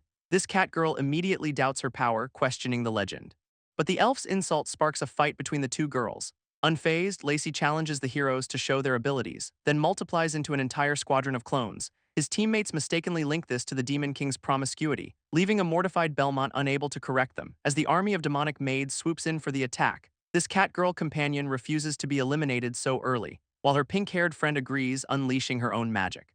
And the elf-like girl simply warns them not to drag her down. This pink-haired girl then turns on Belmont, demanding to know why he is not fighting, but our boy is lost in thought, counting something to himself. Suddenly, he realizes something is wrong, asking about the number of clones. At that moment, the elf girl confirms she has defeated her 70th clone, yet the chamber is still swarming with identical guardians. Belmont explains the cloning spell, a new one appears for everyone defeated. And the cat girl panics, knowing their magic will run out before they can win. In response, Belmont activates his all-knowing eye, his vision piercing the illusion to find the true source of the clones. He realizes his magic is low from the last fight, needing more power to act. And then it hits him, this room is filled with magic power. Turning to his team, he announces a plan that requires borrowing something from them. This pink-haired girl mocks his pitiful magic power. But Belmont simply states he will use their magic instead, a plan that has the cat girl teasing him about his absorption trick, leaving the pink-haired girl worried about the consequences. Quietly, the elf girl laments human selfishness and their ancestors' sacrifice, a comment that makes the cat girl realize the hero's power was transferred. But the pink-haired girl insists that has nothing to do with humans. Her elven companion counters that humans are always involved in these matters, enraging the cat girl, who snaps that this is not the time for debate, while the elf poses a critical question about humanity's choice. A memory of his power absorption flashes through the pink-haired girl's mind, and deciding to trust him, she clenches her fist tightly, offering her magic power directly to Belmont. From the side, the elf notes this will mature his magic factor, while the cat girl cries out as her own energy is drained. This pink-haired girl cries out as her power is siphoned away, while the elf realizes Belmont's control over magic is immense. Now overflowing with energy, he knows all of Lacey's weaknesses. His mind flashes back to his throne room in the demon realm, where his maid Lacey reports on her daily duties. He praises her for her unwavering dependability, and she pledges her absolute loyalty until death. Belmont recalls how she was his most devoted follower, always kneeling before his portraits in reverence, even bowing to the cold stone of his sculptures or pledging allegiance to his very shadow on the wall. He had to remind her to look up and see he was right there. But another memory surfaces of her finding discarded clothing on a statue, only to realize the cat print underwear was his, leaving the mighty Demon King utterly mortified. A crucial weakness is revealed. Lacey's loyalty forces her to kneel, and Belmont realizes he must strike when she is vulnerable. He projects a massive shadow of the Demon King, calling her name. Lacey looks up, completely stunned by the overwhelming presence, and with his all-knowing eye blazing, he prepares to act, but she remains standing, mocking his failed attempt, leaving Belmont to wonder why his illusion had no effect. Suddenly, she lashes out with a whip of pure energy, forcing our boy to throw up a hasty magical defense. His opponent reveals she does not have to follow the Guardian's rules, her illusion dissolving to reveal teacher Aphrodite underneath. This cat girl panics, recognizing the infamous Professor Aphrodite, a name that enrages the professor, who threatens to eliminate them all. Belmont just smirks, remembering a certain weakness of his own teacher, leaving the powerful professor suddenly flustered and on the defensive. Belmont unleashes his absorption power once more, catching teacher Aphrodite completely off guard, while his teammates watch with mixed reactions to his methods. Confident in his victory, our boy declares the fight is over, but Aphrodite pleads for him to stop the draining process. Suddenly, she releases a burst of her own magic, breaking free and scolding him for his childish games. Our boy stares in disbelief, his plan completely foiled, as she reveals a magical seal blocking his absorption trick. His overconfidence shatters, realizing his embarrassing mistake. Now on the offensive, Aphrodite prepares to deliver punishment, unleashing a powerful whip of pure energy. From the sidelines, the pink-haired girl screams his name in terror, and the elf notes he is still too weak to win this fight. This blast connects, sending Belmont flying across the room. Wounded, Belmont knows he must find her weakness to survive, while his opponent, Professor Klein, taunts him about feeling ashamed. Using his all-knowing eye, he searches for that very weakness. She unleashes another powerful attack, promising more shame, and a massive magical explosion erupts from her strike. This battlefield is engulfed in a cloud of pink smoke, leaving the professor confident she has reformed the pervert. But as the smoke clears, Belmont stands unharmed, his clothes gone, a sight that leaves Professor Klein completely stunned and flustered. Overwhelmed, she stumbles backward with a sudden nosebleed. As his teammates realize this is her first time seeing a man unclothed, this shock sends her suppressed emotions into a chaotic spiral, and Belmont finally understands the true chink in her armor. Seizing his chance, he summons a blood-like magic, unleashing crimson tendrils that bind his helpless professor. Belmont looms over her, sensing the berserker's power, but Professor Klein fights her own desires, refusing to submit. unleashing a desperate blast of magic toward the ceiling. A glowing seal forms above and descends upon her, creating a cage of suppressed desires to trap herself within. He understands she has chosen self-imprisonment over losing control, yet the cage itself tortures her, echoing with her screams. This self-inflicted torment will surely kill her, so Belmont decides to use the absorbed magic to intervene. Withdrawing a golden blade directly from his glowing eye, he now wields the legendary demon's sword, sending a powerful slash of crimson energy forward. And with another swing, he vows to set her free. His attack shatters the magical prison in a massive explosion, but from the darkness, a new presence senses the demon race. A memory of the battle echoes Professor Klein's vow to stop the demon race, her promise that none would leave Demacy alive. Back in the present, the team wonders if they have finally won, while a drained Professor Klein lies on the floor, strangely relaxed. From the smoke, a transformed Belmont emerges, his power partially restored, leaving his former teacher to question why he saved her. He simply explains it was a demonstration of taking desires seriously, and a flustered Klein admits she misjudged him completely. With the battle officially won, the entire team celebrates their victory, but the cat girl immediately gets close, teasing him about his new powers, as the elf confirms his magic has been enhanced just as she planned. His cat girl companion then slaps some clothes on him, telling him to cover up, while the pink-haired girl scolds them for being awkward about it. Belmont looks around, realizing he is starting to resemble his old self, and in a new set of demonic armor, he looks more like the Demon King than ever before. A sudden blast of purple energy erupts through the chamber, forcing the pink-haired girl to demand what is happening from Professor Klein. But the elf admits this development is not part of the test script.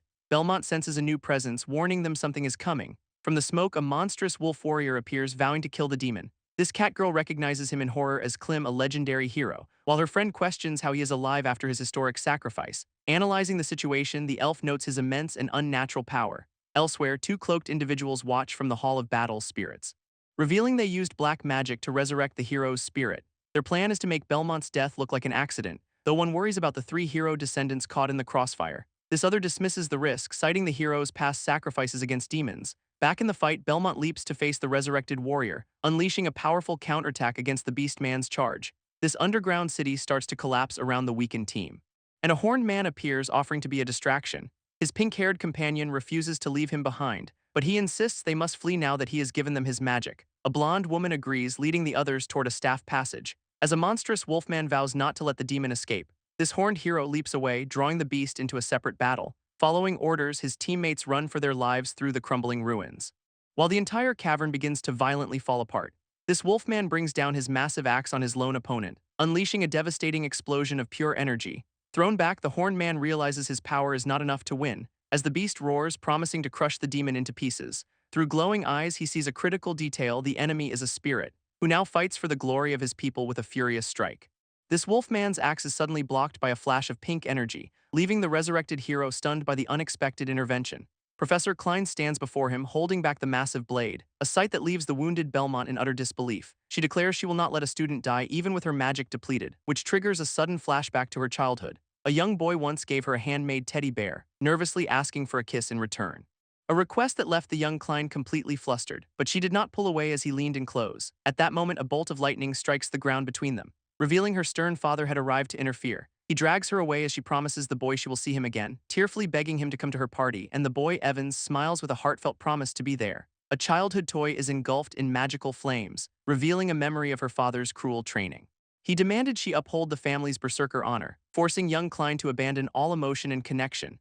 This brutal conditioning left her screaming in agony. Back in the present, Klim's whip strikes her down for her betrayal, sending the professor tumbling to the ground before Belmont. This resurrected hero condemns her for siding with a demon, raising his legendary axe of chaos for a final, devastating blow. Klein realizes its power will turn them both to sand. But Belmont has one desperate plan left to try. Apologizing to his teacher, he unleashes his crimson magic, binding her once more in the familiar tendrils of blood. He commands his all-knowing eye to find her heart's deepest wish, and sees a vision of a lonely child in a vast, empty room. A flashback reveals a young Klein being called by a friend. At her birthday party, a man offers his well wishes, and she shyly accepts the kind words, but her friend Evans never arrived that day. Instead, she was forced into a brutal training session. Her guardian then coldly reveals Evans died last week, a revelation that shatters the young girl's world. He orders her to forget the past and embrace her new identity, before locking her inside the terrifying training room, leaving her to scream for her lost friend in despair. Back in the present, Belmont stands in a strange, watery realm when a sudden noise catches his attention, and he spots a small doll floating in the distance, its eye beginning to crackle with an ominous pink energy as the toy suddenly grows to a monstrous size, looming over him. Belmont materializes a golden sword from his hand, swinging the blade with incredible speed, and in a vision he strikes down a massive beast. This monster explodes, revealing a young girl inside, who sits alone, sobbing in the aftermath. Suddenly, a gentle hand reaches out to her, and she looks up, asking for someone named Evans. A young man instead introduces himself as Klein, bringing the memory back to the present where Belmont holds the professor, vowing to fulfill the wish of the man she lost. Overcome with emotion, she tearfully thanks him, and he seals his promise with a kiss. This emotional release blasts the wolf warrior back, leaving Belmont standing tall, his demonic power surging. He tells the resurrected hero he should have stayed dead. Enraged, the wolf warrior vows to end the reckless kid's life. But Belmont calmly accepts the title, holding his golden sword, and in a flash of light he disarms the charging hero. This resurrected warrior howls in agony and disbelief, as Belmont, cloaked in demonic aura, declares the fight is over. Nearby, Professor Klein sinks into the ground, realizing everything is turning to sand. Klim gloats that the axe's chaotic magic cannot be reversed, but Belmont simply picks up the legendary weapon, claiming there is no magic in the world he cannot control. This reversal leaves Klim stunned by the demon's absolute power, and a massive rune-etched cube materializes in the sky above. With glowing eyes, Belmont tells the hero to rest in peace, sealing him away just as he did 50 years ago. His teammates watch the aftermath, noting it was only Klim's battle spirit, but the elf worries for her people, knowing the spirit was being used. This cat girl explodes with anger at the elf held back by her friend.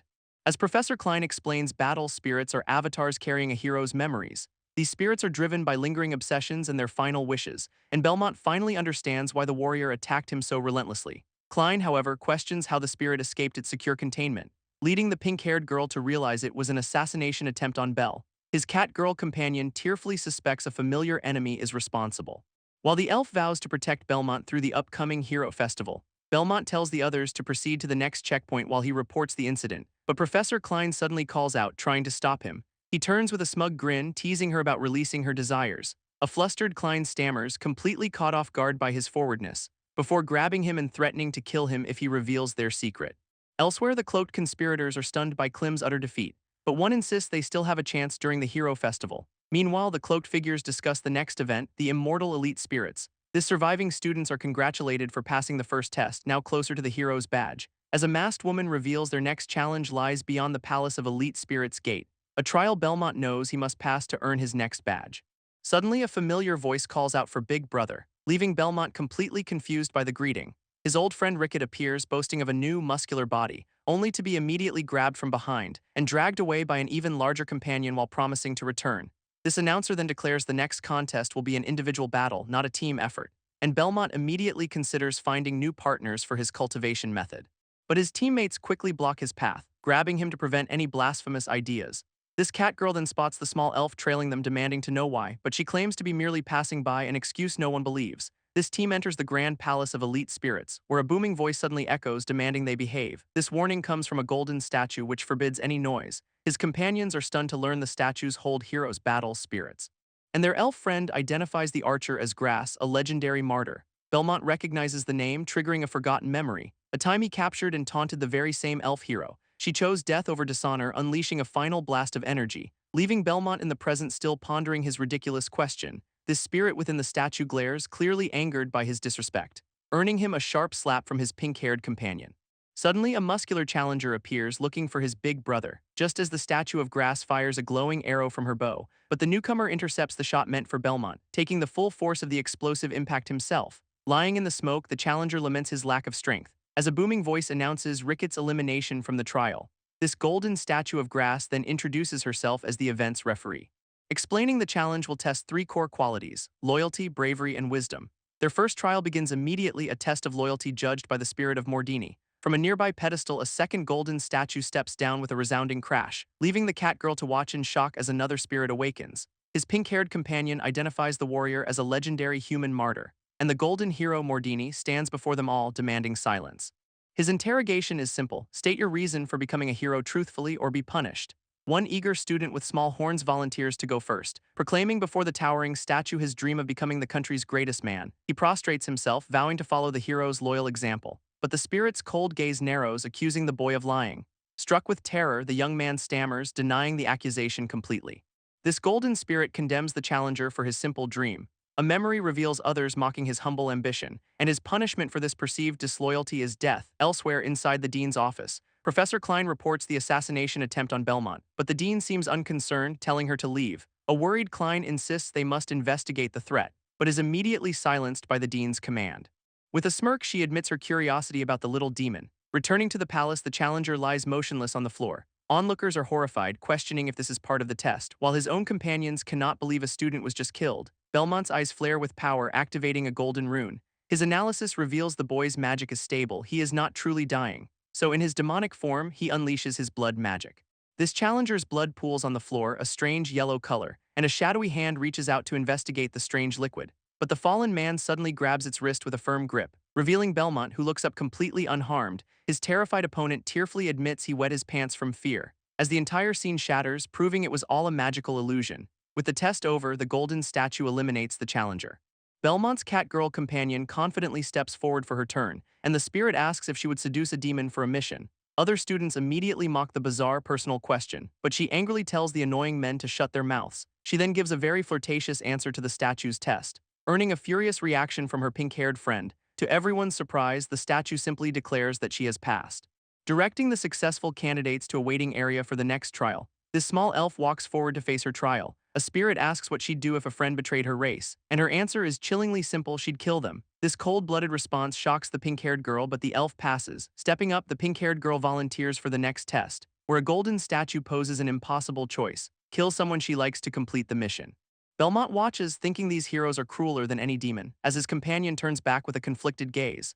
Her eyes locking onto him for a brief telling moment, she finally answers that she could never do it, leading another student to assume she will be eliminated. A nearby challenger scoffs at her apparent weakness, while the spirit questions her worthiness as a hero, only to declare that her answer is accepted and she passes. This pink-haired girl questions her unexpected pass.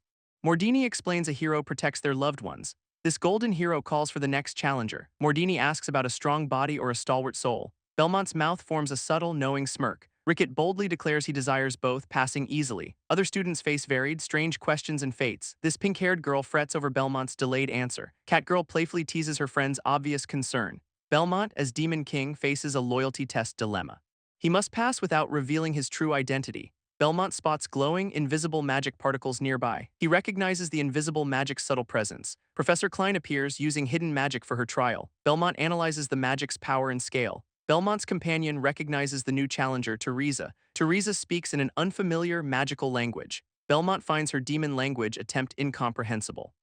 Mordini's spirit surprisingly declares Teresa has passed. Other students praise Teresa's skills, but Belmont questions her passing. Teresa dismisses her demon language spell. Belmont's eye glows, realizing something crucial. Belmont deduces her method, planning to imitate it. This golden spirit asks Belmont to name the greatest hero. Belmont confidently names Alia as the greatest hero. His companions agree, calling Alia Grandmother Alia. This golden spirit sternly demands his asterisk answer. Belmont smiles slyly, preparing his true answer. He boldly declares himself the greatest hero, the Demon King. Students are shocked, demanding Belmont's immediate elimination. This pink-haired girl rages at Belmont's demonic nonsense. His catgirl companion smirks, wondering if he acted on purpose. This elf questions Belmont's suspicious answer, suspecting he knows the secret. A golden hand raises across, demanding your answer. Belmont, in demon form, declares he just found the solution. He recalls Teresa passing, realizing magic was involved in her test. Invisible magic concentrates on the bronze statue's head. Belmont deduces magic shields power fluctuations, not for fighting. This first challenger's fear and magic fluctuation confirm his theory. Teresa tricked the statue by masking her true emotions. Belmont unleashes invisible magic, ready for his turn. This golden statue reacts, its head glowing with surprise. Belmont realizes his spell was blocked by an unknown force.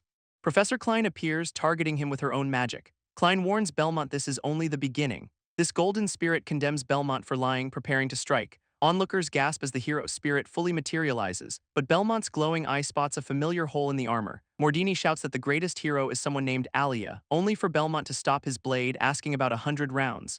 This spirit freezes, stunned that he knows their secret history. And Belmont smirks, knowing the hero remembers the truth. In denial, Mordini screams that a demon cannot be a hero, so Belmont offers to refresh his memory with a menacing aura. A flashback shows the hero lying defeated on the ground, where 50 years ago the Demon King stood over him, sighing with a strange sense of disappointment. On his throne, he laments the boring life of a Demon King, until an idea strikes him on how to challenge the heroes. This memory shifts to Mordini vowing to slay the Demon King Belmont.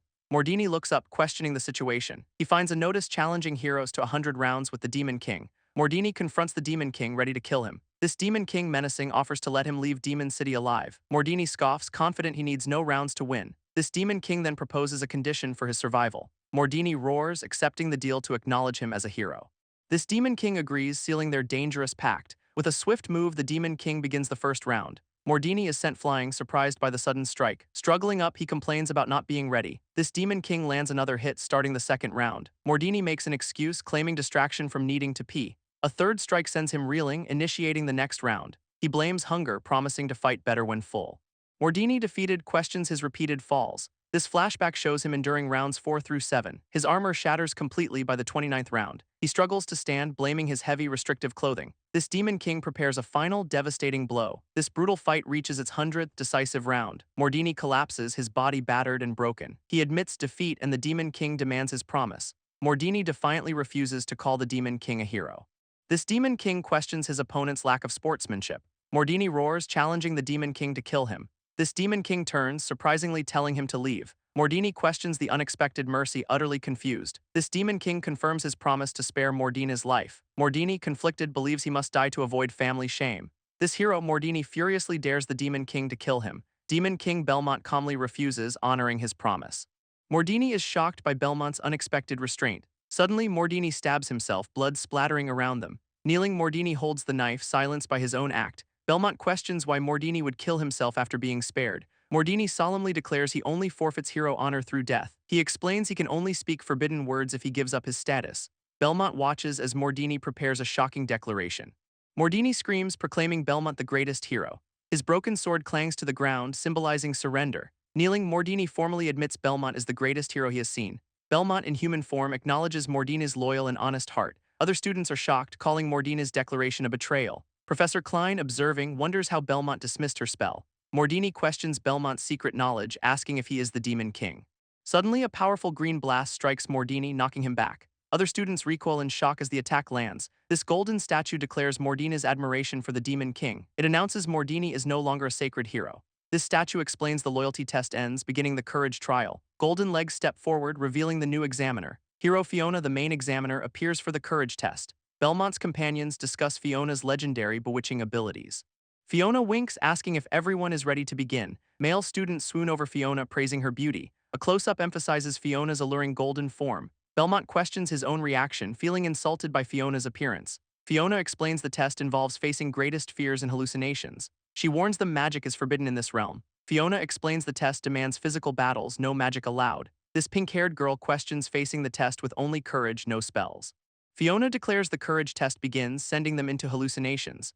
Students collapse onto the floor, disoriented by falling flower petals. Belmont, in demon form, pauses, claiming his greatest fear is yet unborn. He arrogantly smirks, nothing in the world can truly scare him. Suddenly, Belmont's eyes widen in unexpected surprise. Fiona's golden form reveals the greatest fear for most is Belmont himself. Other students scream in terror, begging the Demon King for mercy. Fiona's voice adds that some might experience different fears. This cat-girl companion runs through a green field, calling Newt. She turns, shocked to see Newt there, questioning his presence. A glowing sword slashes through the darkness, ready for combat. This elf, Ristana, stands poised with her blade, facing an unseen foe. A voice from above warns Ristana to stop struggling, her destiny is sealed. Alice, the pink-haired girl, fiercely vows to defeat her opponent.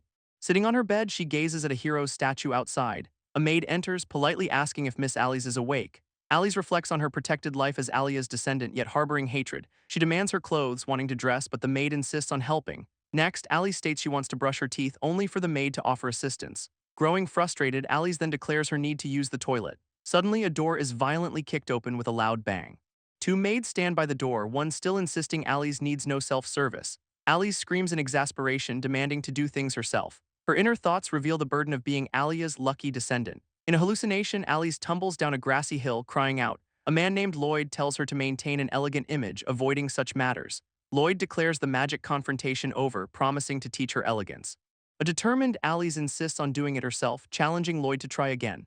A man declares Alia the world's greatest hero. Alice laments living forever in Alia's shadow. Her greatest fear, grandmother Alia, suddenly appears. Alia demands Alice defeat her to escape. Alice reacts with stunned disbelief and shock. Alia challenges her to become a greater hero. Alice resolves to fight, declaring her intent. She leaps, striking at Alia. Alia calmly waves her hand in response.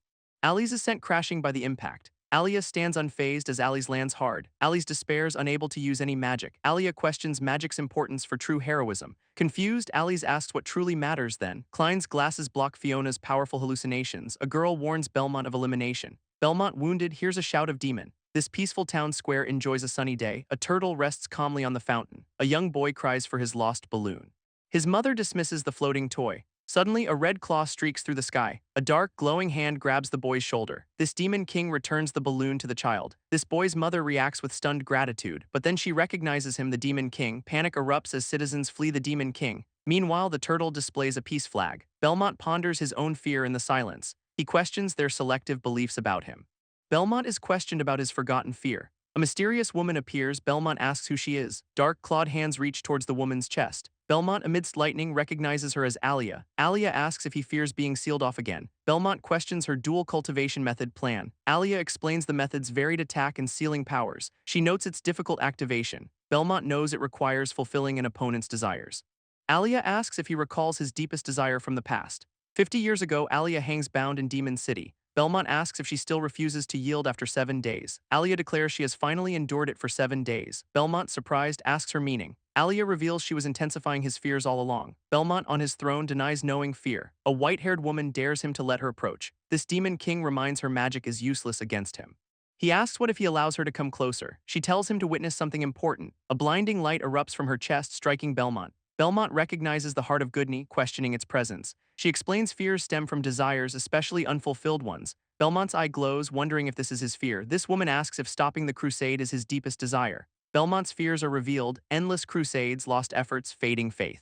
She offers to fulfill his desire to end everything. This woman leans in, embracing the demon king. Belmont feels the magical force dissipate. Confused, she reveals this is the dual cultivation method. Fiona questions Belmont's fearlessness. She challenges his long-forgotten fear. Belmont screams for it to stop. Alice asks Alia about true heroism. Alia offers to end the hallucination. Alice looks up, eyes wide. She roars, vowing never to give up. Alia's hand grabs Alice's arm. Alia slams Alice down hard. Alia states resistance is useless. Alice admits her fear of Alia. Alia raises her sword to strike. This sword flashes down swiftly. It pierces Alice's hand, drawing blood. Alia stands over the wounded Alice. Alice admits her past mistake, aiming to surpass Alia. Realizing true heroism, she seeks something to protect. Alia watches Alice with a serene expression. Gently, Alia tells Alice she has grown up. Alice confidently declares she no longer fears Alia. Suddenly, she is engulfed in a blinding light, confused. Alia explains the light reveals heroism and the heart of Goodney. Alice questions the mysterious heart of Goodney. Newt rushes to Alice, relieved she is finally awake. Alice asks about the test, learning few students remain. Newt notes Belmont is still unconscious with little time left. Another student reveals Belmont is not the only one trapped. Professor Klein also remains caught in a hallucination. Lightning strikes a student's rage, calling Belmont a coward. Belmont, in demon form, violently repels an attacker. Belmont crashes an attacker away, raising his hand. He stands frighteningly amidst fallen foes. Belmont questions the crusade's endless duration. A woman explains his eternal crusade doom. Only dual cultivation can end the cycle. Belmont rejects her scheme, denying the heart. She points to endless crusaders attacking. Enraged, Belmont refuses to believe her words. He boasts of fearlessness, the strongest king. Belmont stands atop a mountain of bodies. He accepts the endless crusade challenge. A glowing crack spreads, wind rustles. Belmont looks down, confused by the change. He falls into a dark, starry void. Belmont questions if the light is an exit. Belmont declares he fears nothing in this world. He sits alone in a vast, bright library. Belmont questions if he is truly out of the hallucination, wondering why he is in a classroom, seeing a silhouette. This mysterious girl turns around, revealing her back. Belmont recognizes her as the cheating girl from before. Teresa confronts Belmont, declaring he is finally here, demon. Belmont realizes he should not be in a classroom, still trapped. His eye glows, questioning if he is still hallucinating. Teresa confirms he is in her created hallucination realm. Her eye glows menacingly, promising his death here. Belmont asks why she is doing this, sensing no bad blood. A powerful, glowing energy blast streaks towards him. Belmont is struck, sent flying by the impact. Teresa states a demon has no right to question her. Belmont questions a strong reaction, asking about a forbidden topic. He furiously demands to know why he is questioned again. Belmont notes the hallucination realm allows magic use, finding it strange. He suspects Klein cheated before and is doing it again, needing to find her trick to escape. Klein, wearing her glasses, stands in the library, a faint glow around her. Belmont observes blue light reflecting off her glasses despite the evening setting.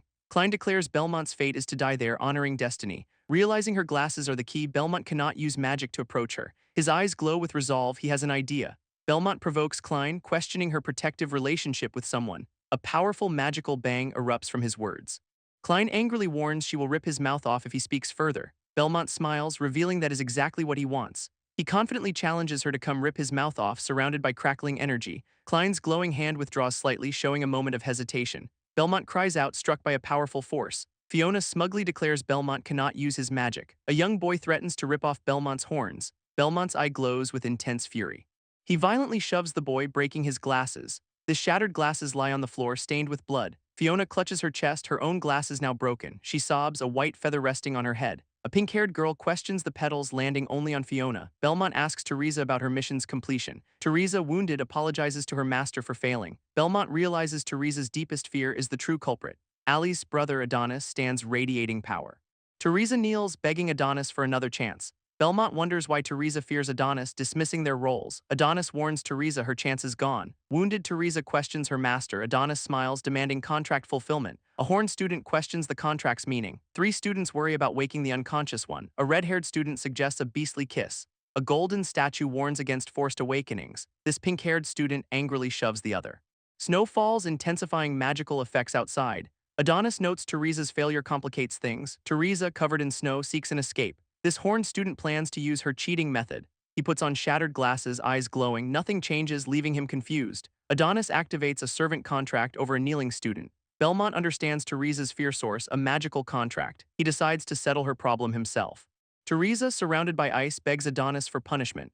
Belmont, as Demon King, can easily terminate contracts. He unleashes a powerful blast, voiding the contract. Belmont crashes down back in the library. He gets up, asking to return to reality. Teresa still kneels, pleading for punishment. Belmont is confused by her continued hallucination. Teresa, bleeding, declares her love for Adonis. Adonis, calm, states it is time to fulfill their contract. Belmont recalls a servant's voluntary participation is key. Teresa fears Adonis's dissatisfaction above all else. Belmont realizes her love, not magic, binds her. He sees it starting again, needing to stop her. Belmont roars at Teresa, questioning her one-sided devotion. He tells the wounded girl she does not even know what love is, realizing he must break her infatuation to conquer her fear. Suddenly, he dodges a powerful incoming attack. An icy blast slams into him with incredible force. He digs his sword in, grinding against the frozen ground. Surrounded by a strange aura, he questions this new power. A magical rule appears, stating he cannot fight another's fears. This hallucination shows Adonis accepting Teresa's solemn contract. With time running short, Belmont's own glasses are cracked. He understands that the one who caused this must be the one to undo it. Concluding, he must return the glasses to wake her from the illusion. Carefully, he places the spectacles back on Teresa's face, causing the entire chamber to erupt in a swirl of icy energy, and the illusion of Adonis begins to disperse into light. Belmont urges Teresa to leave, their test time ending. Teresa, wounded, implies Belmont will not escape. She blasts Belmont with a powerful magical attack. Belmont crashes through the wall from the impact. Teresa questions his stubbornness, his self-sacrifice. She declares her life's purpose is pleasing Master Adonis. Her glowing eye commands the demon to die. A massive explosion erupts from her concentrated power. Teresa believes the battle is finally over. Her eyes widen in sudden disbelief. Belmont, now wearing glasses, conjures a magic circle. Teresa questions how he still wields magic. Belmont reveals he merely copied her glasses, enabling his magic. She doubts demons possess such advanced abilities. Belmont activates his all-knowing eye, seeking her weakness. The lead pushes forward as the conflict keeps escalating. Tension builds as the stakes grow higher. The moment shifts and the balance tips. Something changes in the air between them. The scene holds, then moves on. Conflict simmers beneath the surface. He holds his ground as the situation unfolds. She takes a step and the dynamic shifts. The next beat of the story lands. The pressure rises as the dangerous clash keeps escalating. The lead pushes forward as the conflict keeps escalating. Tension builds as the stakes grow higher. The moment shifts and the balance tips. Something changes in the air between them. The scene holds, then moves on. Belmont's nose bursts with blood, surprising Teresa. Teresa pins Belmont down, planning a whirlwind trap. Belmont swiftly dodges, questioning her furious attack. His all-knowing eye deactivates as he insults Adonis's cowardice. Teresa furiously defends Adonis, unleashing a powerful whirlwind. Belmont blocks the blast, urging her to break free. A powerful energy attack slams into the distant wall. Belmont challenges Teresa, suggesting Adonis prove his strength. He extends a hand, offering a chance for Adonis to prove his love. Teresa hesitates, questioning Belmont's unexpected words. She feels an unfamiliar, throbbing sensation in her heart. A countdown from 10 appears, marking the illusion's end. Other students observe, noting Belmont's apparent failure. A pink-haired student urges Belmont to quickly awaken. This golden statue glows as the countdown reaches 1. Belmont yawns, questioning his sleep duration. A pink-haired girl angrily scolds Belmont. Teresa hugs him, but the girl warns her off. An elf-like woman notes Belmont's early awakening. Klein questions Teresa's carnal temptation and equality. Teresa demands clarification from Klein. This pink-haired girl suspects their hallucination talk. She furiously confronts Belmont about Teresa. A glowing message calls them for the next test. Confused, the girl wonders what is happening. A golden statue reveals they passed awakening. Belmont's eye widens in sudden surprise. Klein recalls her own fear, Teresa begging Adonis. Belmont realizes his heart of goodney was an illusion. Ultimately, the statue confirms neither passed. Klein, glasses glowing, questions Fiona's data reading. Fiona, golden and shimmering, admits data problems. Belmont suspects Klein is still cheating. This golden statue announces both Belmont and Klein advanced. Realizing this, Belmont notes Klein altered his results. A frustrated Klein sighs, looking annoyed. Two hooded figures question the demon's progress. One assures the demon will not pass stage 3. Glowing magical cubes emerge from the wall. A grand castle appears, flashing back 3 years. Scattered cards cover the floor. A cue is shouted. Green energy streaks rapidly past. A jack card flips over, surrounded by green light. Students lament failing to get the queen card. Now Klein, hands glowing, declares her turn. The lead pushes forward as the conflict keeps escalating. Tension builds as the stakes grow higher. The moment shifts and the balance tips. Something changes in the air between them. The scene holds, then moves on. Conflict simmers beneath the surface. He holds his ground as the situation unfolds. She takes a step and the dynamic shifts. The next beat of the story lands. The pressure rises as the dangerous clash keeps escalating. The lead pushes forward as the conflict keeps escalating. Tension builds as the stakes grow higher. The moment shifts and the balance tips. Something changes in the air between them. The scene holds, then moves on. A master notes his servant's ripped clothes, receiving thanks. He offers the servant a card, asking if it is hers. This crying girl admits cheating, surprised he knew. This master dismisses the cheating, straightening his posture. He invites her to the student council, praising her talent. This girl wonders about his true intentions, feeling confused. A glowing message declares the courage test is over. A cat-eared girl tells the horned man to follow her. This horned man refuses, insulting her intelligence, sparking a fight. This pink-haired girl questions Belmont's strange test experiences. This horned man receives a warning for the next test. He looks surprised, asking if it is a reminder. This pink-haired girl fiercely vows to protect him. A golden statue announces the third stage test of wisdom. 7 contestants remain, facing an even more brutal challenge. A short-haired girl praises Belmont's progress. Belmont feels a chill, questioning his test results. A golden foot slams down, announcing 4 wisdom examiners. This first, Pimentone, a golden beastman, is revealed. Next, Dardanus, a golden dwarf with a hammer, appears. Rockefeller, a golden elf with a staff, stands ready. Finally, Comfort, a golden human strategist, completes the lineup. This pink-haired girl explains these heroes died in a crusade. A golden female statue states all questions must be answered correctly. This golden statue pulls a bowstring, aiming a green arrow. A powerful green blast signals the test's beginning. Students question the sudden darkness and missing questions. This group stands on a glowing grid, confused by the change. A monstrous beastman declares his people will never be slaves. These students find themselves surrounded by glowing figures. A horned demon asks the crucial question. Teresa, confused, questions the map's purpose. Klein identifies the Montaigne topographic map. Teresa asks about the historic Montaigne War. Klein explains the war's location and defeat. A blue-haired girl notes the map's grid. A chessboard grid appears with glowing pieces. This glowing orb represents a chessboard. Klein realizes they must plan troop strategy. A 7-starred linked chess formation is shown. Pilkington's scattered formation led to annihilation. This correct formation condenses a 7-pointed star. Klein unleashes a powerful blast of light. Multiple energy blasts strike the grid. She urges combining magic for the star formation. A cat-eared girl questions Klein's formation choice. Klein explains her grandmother's winning strategy. A blue-haired girl praises Klein, expecting victory. This elf-like woman warns of elimination if wrong. This cat-eared girl trusts Klein, taking first position. A muscular man agrees, claiming the 3rd spot. This blue-haired girl confirms her trust, taking 4th. A horned man takes 5th, assigning the 6th. This elf-like woman reluctantly takes 2nd position. Klein then asks Teresa to take the 7th. Teresa remains silent, her expression unreadable. Klein and the cat-eared girl question her silence. Klein recalls a past command to eliminate the demon. A flashback shows a man urging Teresa to eliminate him. Teresa's eye widens, hearing a voice, "Follow your heart." Belmont intensely urges someone to consider his words. A flashback shows Klein questioning unequal love, warning Teresa. Klein explains her cheating was for data insurance, vowing loyalty to Adonis. Belmont accuses Klein of selfishly eliminating others for her twisted obsession. Klein, glowing with power, furiously tells Belmont he knows nothing. Belmont retorts that she will always be Adonis's tool. He calls Klein a mindless doll, numb with love for a scumbag. This monstrous beastman declares his people will never be slaves, preferring death. Alice, the pink-haired girl, panics, fearing elimination as time runs out. Someone's feet step onto a glowing grid, sparks flying.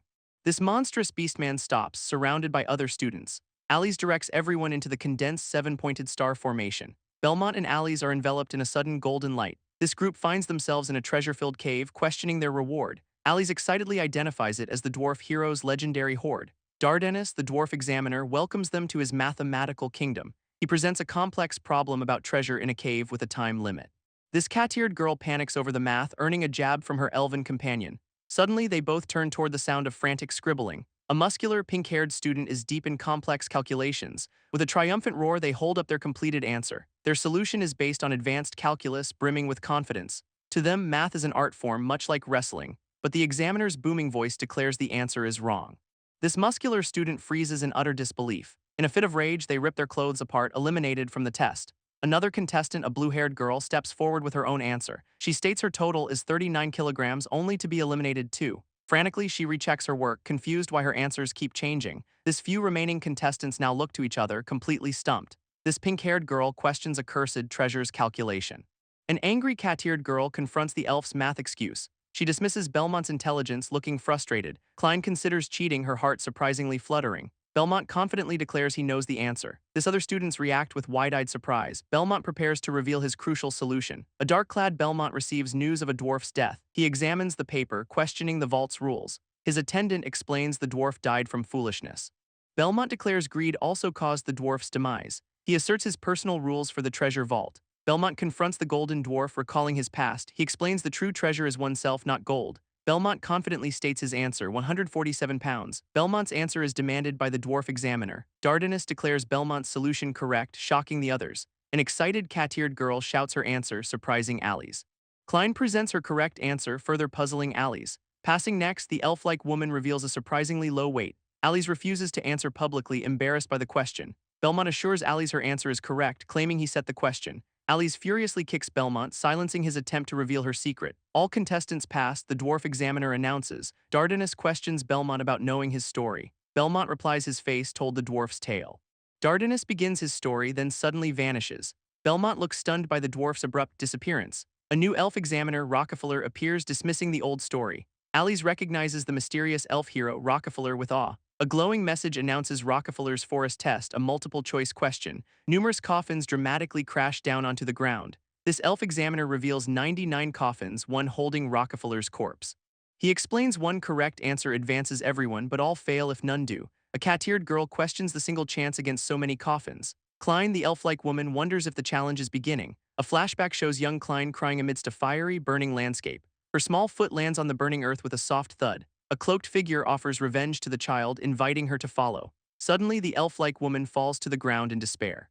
This cloaked figure from her past criticizes her slow progress. She defiantly vows to defeat her tormentor, rising slowly. He reminds her of the demon race's massacre of her people. Denying fear, she rejects revenge's hold as a glowing blade appears. With a glowing sword, she stands ready, prepared to fight. An elf-like woman receives a stern warning. Distressed, she questions her fate. A voice reveals revenge is not her destiny. This mushroom speaks, identified as Rockefeller.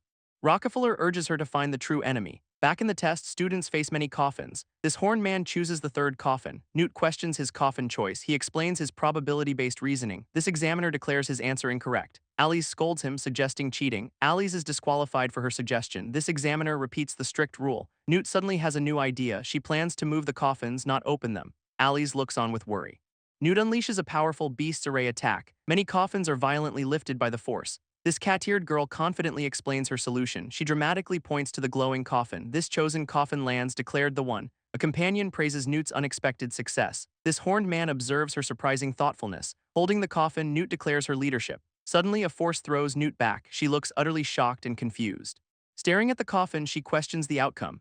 This elf examiner reveals Newt's answer was wrong. Alice notes only two remain to answer. Klein steps forward, planning to fake a solution. Klein unleashes a powerful energy blast. She declares her chosen coffin, striking it with force. This cat-eared girl and Alice approach the open coffin. Inside, they find the hero Rockefeller's body. Klein admits creating a fake body based on the statue. This horned man wonders if Klein cheated again. Alice questions if Klein truly found the hero. She considers the item Rockefeller left behind. This coffin is empty except for the body. This cat-eared girl looks surprised as the body glows. This examiner, Rockefeller, appears, accusing Klein of cheating. Klein looks shocked by the sudden revelation. She is disqualified and banned for 3 years. Klein and the horned man stand apart, facing the forest. This horned man warns Klein to be careful. Klein walks off, declaring the test has just begun. Belmont watches with a somber, thoughtful expression. Fellow students despair, but one suggests hope in Klein, an elf. Klein picks the nearest coffin, baffling her companions. She asks to open other coffins. The examiner permits it. Klein unleashes a powerful wave of energy. Coffins are violently hurled into the sky. A cat-eared girl questions her strange actions. Klein explains Rockefeller's elusive hiding technique. Glowing coffins teleport away, leaving bright trails. This examiner reveals opening any coffin teleports the opener. Klein explains the solution requires opening all but one coffin. Alice notes the elves' cunning while others react. More coffins crash down around the students. Klein calls out to Uncle Rockefeller amidst the chaos. This coffin opens, revealing Rockefeller's body. Klein looks down, recognizing him as her uncle. Alice learns Rockefeller is Klein's uncle, surprised. Klein demands the promised item from her uncle. A glowing mushroom emerges from Rockefeller's head. Klein questions the mushroom's appearance from her past. This mushroom on Rockefeller's head glows brighter. Klein is suddenly enveloped in a blinding light. Her hands reach out in a burning, fiery forest. Klein stands shocked amidst the inferno. She questions her return to the realm of hallucinations. A glowing message announces the forest's inhabitants were killed. Klein turns, asking who is speaking to her. A cloaked master orders news spread about the demon attack. This cloaked master declares the elf race has fallen. Klein questions the elf clan's leader, recalling the forest fire's origin. Young Klein cries for her parents amidst the devastation. A cloaked person prevents another from harming the child. That cloaked individual declares hatred will forge a warrior. Back in the present, Alice wakes Klein, calling her Ristana. Alice explains they passed, scolding Klein for her reaction. Klein realizes the demon race was not the true enemy, the demon king was. Belmont, the horned man, confirms the demon king was their target. Alice scolds Belmont for staring, asking who woke him. This new examiner, Rockefeller, appears, surprised by their presence. He praises the 4 high-performing students before him. Rockefeller then notes a student from the demon race. Belmont looks shocked, questioning the demon race's actions. Alice explains the examiner is a powerful god of schemes. This examiner presents his life's work, the endless maze. Alice and Newt react to Rockefeller dying in the maze. Klein ponders her uncle Rockefeller's past truths. Belmont recalls the maze, eyeing the Demon King's potential. 4 glowing entrances appear with a 2-hour time limit. Examiner Rockefeller declares the game officially begun. Newt expresses her distress about navigating directions. She explains her method of following the sun. Alice urges them to hurry as the countdown starts. Klein tells Belmont she will wait at the exit. Belmont and Alice question Klein's waiting decision. Alice angrily tells Klein to wait alone then. Klein, flustered, claims she chose the wrong door. Stepping through, Klein enters a lush green maze. She notes the confusing, identical flowers around her. Suddenly, a small glowing mushroom appears before her. Klein walks a flowery path, seeking guidance. She faces a vast, complicated wooden maze. Her hands glow with magic, ready to burn the blocks. Fiery magic erupts, destroying the wooden structures. She believes destruction will reveal the exit. Meanwhile, Belmont stands alone in a dark corridor. He turns, observing his ominous surroundings. A large, ominous grave marker appears. This Mazoku grave makes him question his fate. A glowing message declares this outcome deserved. This ground rumbles violently, startling Belmont. Flames erupt, revealing a panicked, rabbit-eared girl. Lightning crackles violently around him. He is engulfed, fearing the next strike. Monstrous beasts appear, ready to tear him apart. Belmont walks forward, sensing the next trial will be harsh. When a distracting vision of temptation suddenly appears, he steels himself, anticipating extreme cruelty ahead. As a voice details the grim fate awaiting his race, and he is told to choose the one correct path to the exit. But Belmont activates his Eye of Truth instead, revealing the maze's true wireframe structure. And his power quickly pinpoints the exit near a red light, so he flies directly towards the glowing escape route, believing he has successfully broken through the illusion, only to find himself right back at the very beginning. This gate before him now reads Demon Race Grave, trapping him in a frustrating, endless loop. Meanwhile, a cloaked individual asks if Belmont can be kept here. Worrying about the potential cost of such an action, a glowing box appears as a voice vows sacrifice. Its spiritual form declares this act is for humanity. Meanwhile, Newt struggles against an intense heat. She collapses, overwhelmed by the sweltering conditions. 9 suns blaze overhead, leaving her utterly lost. Frustrated, she finds herself back at the very beginning. Others also face the maze's disorienting power. Suddenly, a glowing exit materializes in the distance. Belmont immediately charges toward the light. Landing in yet another vast, empty chamber, he desperately searches for a way to break the spell cycle. But a voice reveals the maze is a true, endless loop. Rockefeller appears, posing a strange riddle about his own entrapment, and Belmont demands to know what he means. This examiner reveals the maze is a manifestation of his true form. Laughing enemies descend upon 2 armored guards and Lord Comfort. A guard warns Lord Comfort of the demon race's counterattack. Lord Comfort orders his guards to leave, but one insists all are lost. He defiantly refuses to abandon the fight, even if alone. This pleading guard looks up at his resolute lord. Lord Comfort unleashes a powerful blue energy shield, pushing back foes. He sternly commands the last guard to leave immediately. It is an order. Lord Comfort then traps himself within glowing blue energy blocks. Red flaming, skull-faced demons charge forward relentlessly. A determined Lord Comfort sacrifices himself for humanity. Belmont questions Rockefeller, asking if he chose to become the maze. Rockefeller confirms his eternal consciousness will operate the maze. He vows to activate new mazes, ensuring unending entrapment. Belmont, with fierce red eyes, seeks a new destruction method. Rockefeller challenges Belmont's attempt to break his battle spirit. Rockefeller reveals destroying his spirit makes one the maze's new master. Belmont grins, praising the maze's flawless design. Rockefeller explains 2 paths: destroy him and become the maze, or he adds, stay trapped forever with everyone else. Belmont questions the initial 2-hour time limit. Rockefeller clarifies no time limit exists once inside. Then he conjures magic to observe the other's progress. He sees Newt and the cat-eared girl struggling. Rockefeller watches allies declaring their struggles futile. He laughs, explaining destroying him frees them all. Belmont ponders the moral choice trapped in this loop. Rockefeller asks if saving others by becoming the maze is not wonderful. Belmont demands why he should pay for Rockefeller's actions. Rockefeller laughs, mocking demons as inhuman and undeserving. A glowing outline of Rockefeller reflects on his resurrection. Allie's angry expressions flash by. Newt's passionate demeanor follows. Quiet Ristana also appears. Other companions influence his changing magic. Belmont, the Demon King, feels empty. Rockefeller urges him to embrace the loop, but Belmont refuses eternal entrapment. This examiner looks utterly surprised. Belmont vows to pulverize him. He asserts his Demon King identity. Rockefeller dares him to take his place. A powerful green beam erupts. Belmont blasts Rockefeller directly. This examiner disintegrates, accepting his fate. Belmont, confused, questions the identity. Conflict simmers beneath the surface. He holds his ground as the situation unfolds. She takes a step and the dynamic shifts. The next beat of the story lands. The pressure rises as the dangerous clash keeps escalating. The lead pushes forward as the conflict keeps escalating. Tension builds as the stakes grow higher. The moment shifts and the balance tips. Something changes in the air between them. The scene holds, then moves on. Conflict simmers beneath the surface. He holds his ground as the situation unfolds. She takes a step and the dynamic shifts. The next beat of the story lands. The pressure rises as the dangerous clash keeps escalating. A spear pierces the woman's neck. An archer's shot hits its mark. Two archers realize their error, planning a cover-up. This captain silences protest about Grass. He asserts his new superior rank. Grass lies dead, a shocking sight. A centaur-like woman confronts a cloaked figure. Belmont recognizes Mordini, his past helper. Mordini explains repaying a past debt. Belmont questions her betrayal and the test's purpose. She asserts following her own intuition. Her body begins to glow green. Mordini bids Belmont farewell, then disperses. This grand hall stands empty now. Belmont sees a message. He passed the maze, freeing others. Belmont questions the pain of heroism, wondering its appeal. Newt complains about the sun, while Alice questions Belmont's test completion. Alice thanks Belmont for his help as Newt jokes about shade. Ristana anticipates the third and final event. Newt observes the situation, remaining silent. A grand hall reveals 4 students advanced: Alice, Newt, Ristana, and Belmont the Demon congratulated for reaching the finals. An examiner announces the third event in 2 days, urging rest. Belmont yawns, feeling the fatigue of his human form. A small boy, Ricket, cries out, embracing Belmont. Ricket expresses relief while Belmont apologizes for the wait. This excited boy pulls Belmont away, promising a great time. They arrive at a lively street adorned with neon lights. Belmont is welcomed to a hero festival celebration, Ricket beaming. Our hero points, seemingly making a selection from the crowd. Fox-eared women blush, reacting to an admirer's gaze. A young man praises his big brother for claiming all the women.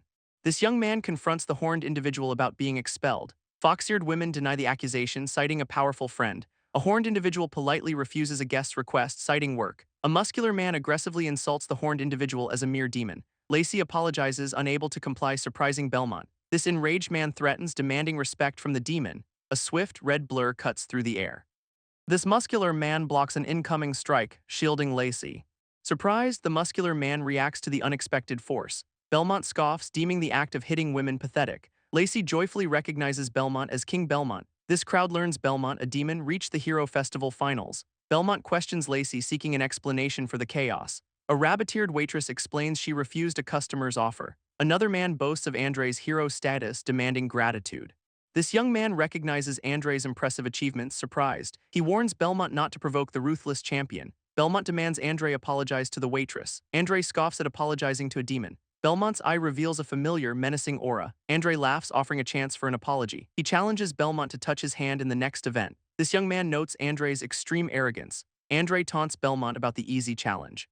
Belmont asks if cutting off an arm would count. This other man furiously yells at Belmont's insolence. Andre roars with laughter, power radiating from him. He vows to save Belmont for last in the third event. Belmont's intense red eye glows with determination. This next day, the Hero Academy buzzes with excitement. A sign reveals 3 former champions will compete. Ricket recognizes Andre, the arrogant man from last night. Belmont finds the young man familiar, yet dismisses it.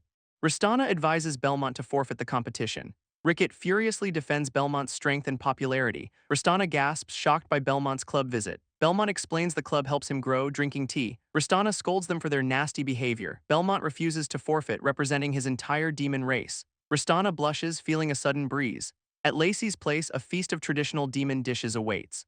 Lacey proudly serves Belmont unique, exotic demon cuisine.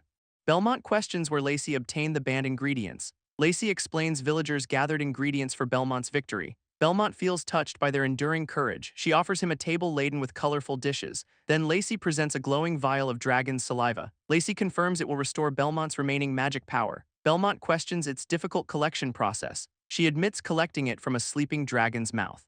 Lacey passionately declares Belmont the demon's last hope. Belmont promises their collective hard work will not be wasted. Elsewhere, a bandaged fist slams, angered by a demon finalist. Two cloaked individuals fear demon rebellion, threatening order. One assures the other Belmont stands no chance. This blonde cloaked man turns, revealing his face. He declares Belmont will die during the event, vowing revenge for the entrance examination. A professor and hooded companion sense an intruder.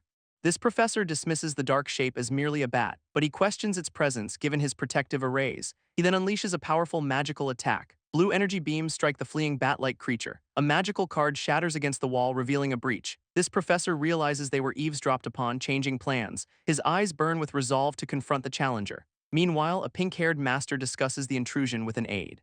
A similar glowing card burns away on their table. This master confirms a problem, allowing the aide to join the festival. This aide, a woman with glasses, assures no traces remain. This master then demands an explanation for her change of heart. She kneels, pleading nervousness for sparing the demon. He suspects she has fallen for the demon's charms like Allie's. A woman pleads loyalty to her master. Her master dismisses her coldly. She fears chaos in the finals.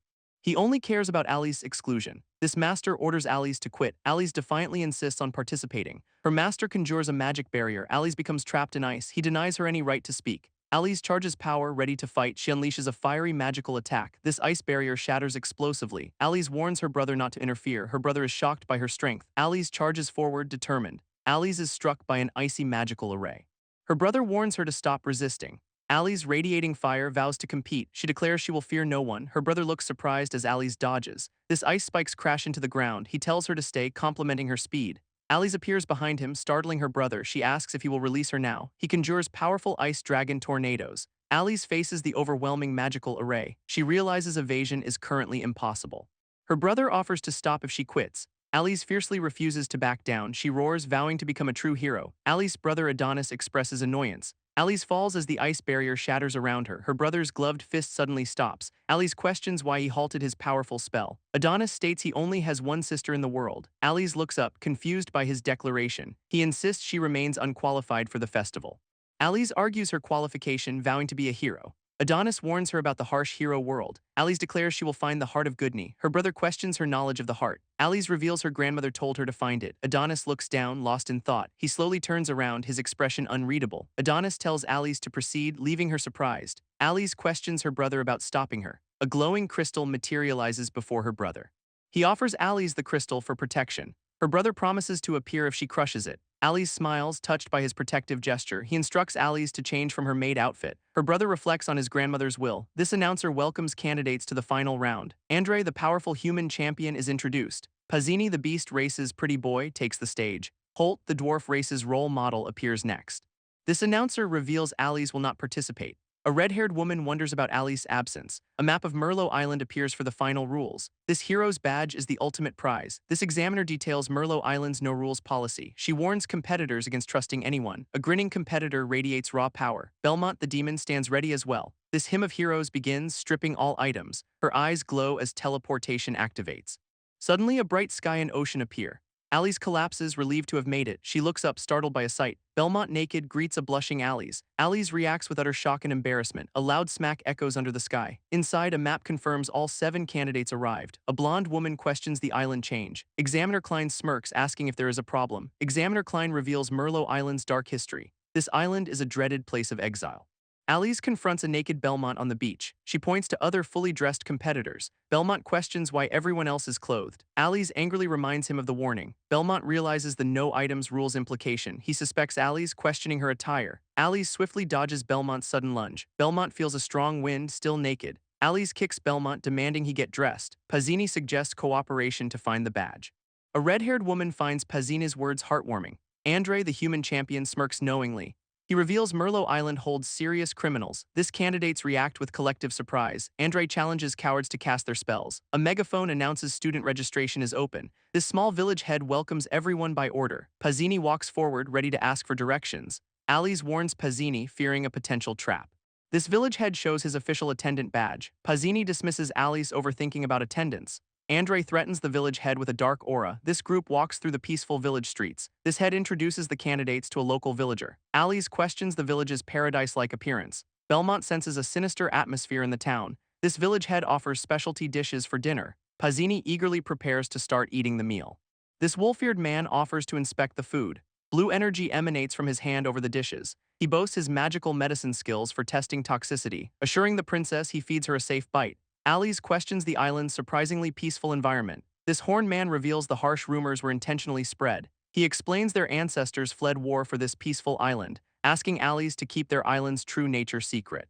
Belmont relaxes, believing the island holds no dangers. Suddenly, a flaming arrow strikes the table. This horned man screams, warning of barbarian invaders. Alice looks shocked, asking about the barbarians. He explains they are indigenous residents angry over resources. A scarred man grins, declaring the show has begun. Muscular invaders roar, causing immediate chaos. Conflict simmers beneath the surface. He holds his ground as the situation unfolds. She takes a step and the dynamic shifts. The next beat of the story lands. The pressure rises as the dangerous clash keeps escalating. The lead pushes forward as the conflict keeps escalating. Tension builds as the stakes grow higher. The moment shifts and the balance tips. Something changes in the air between them. The scene holds, then moves on. Conflict simmers beneath the surface. He holds his ground as the situation unfolds. She takes a step and the dynamic shifts. The next beat of the story lands. The pressure rises as the dangerous clash keeps escalating. Blue energy swirls, creating a powerful vortex. A small warrior sweeps two barbarians away. A scarred invader questions the new attacker. A horned warrior woman emerges from smoke. Ristana walks away, observed by a bystander. She warns of the futility of fighting alone. From a window, the red-haired woman watches. Princess Newt prepares to leap into the fray. Pazzini blocks her, demanding she stay put. He vows to protect his prey from the demon. With a leap, Pazzini declares his protection. This village head rallies his frightened people. Their desperate need moves Princess Newt. Gathering together, candidates propose negotiation. This red-haired woman rejects peace, ready for battle. Conflict simmers beneath the surface. He holds his ground as the situation unfolds. She takes a step and the dynamic shifts. The next beat of the story lands. The pressure rises as the dangerous clash keeps escalating. The lead pushes forward as the conflict keeps escalating. Tension builds as the stakes grow higher. The moment shifts and the balance tips. Something changes in the air between them. The scene holds, then moves on. Conflict simmers beneath the surface. He holds his ground as the situation unfolds. She takes a step and the dynamic shifts. The next beat of the story lands. The pressure rises as the dangerous clash keeps escalating. Alice defends herself with a magic shield, deflecting an attack. She ponders the hero's badge, vowing to protect villagers. A horned warrior questions when to take action. Andre decides to wait for others to find the clue. Belmont unleashes terrifying blood power, ready for battle. He violently strikes an invader, sending him flying. Blood splatters as Belmont's attack connects. Belmont stands savage over the defeated, bloodied foe. This demon tastes fresh blood, remarking on its freshness. A fallen invader questions Belmont's demon hero status. Belmont's eyes glow red, a dark voice urging him to kill. A sinister, grinning face commands, "Kill him." His body throbs, fueled by the fresh blood and dark urges. An invader rushes Belmont, warning them to stop. This foe clashes, declaring their presence on Merlot Island wrong. A dark hand strikes with a whoosh. This muscular warrior smashes his horned foe. Pinned, the demon glares, defying orders. An elf-like woman senses magic activating.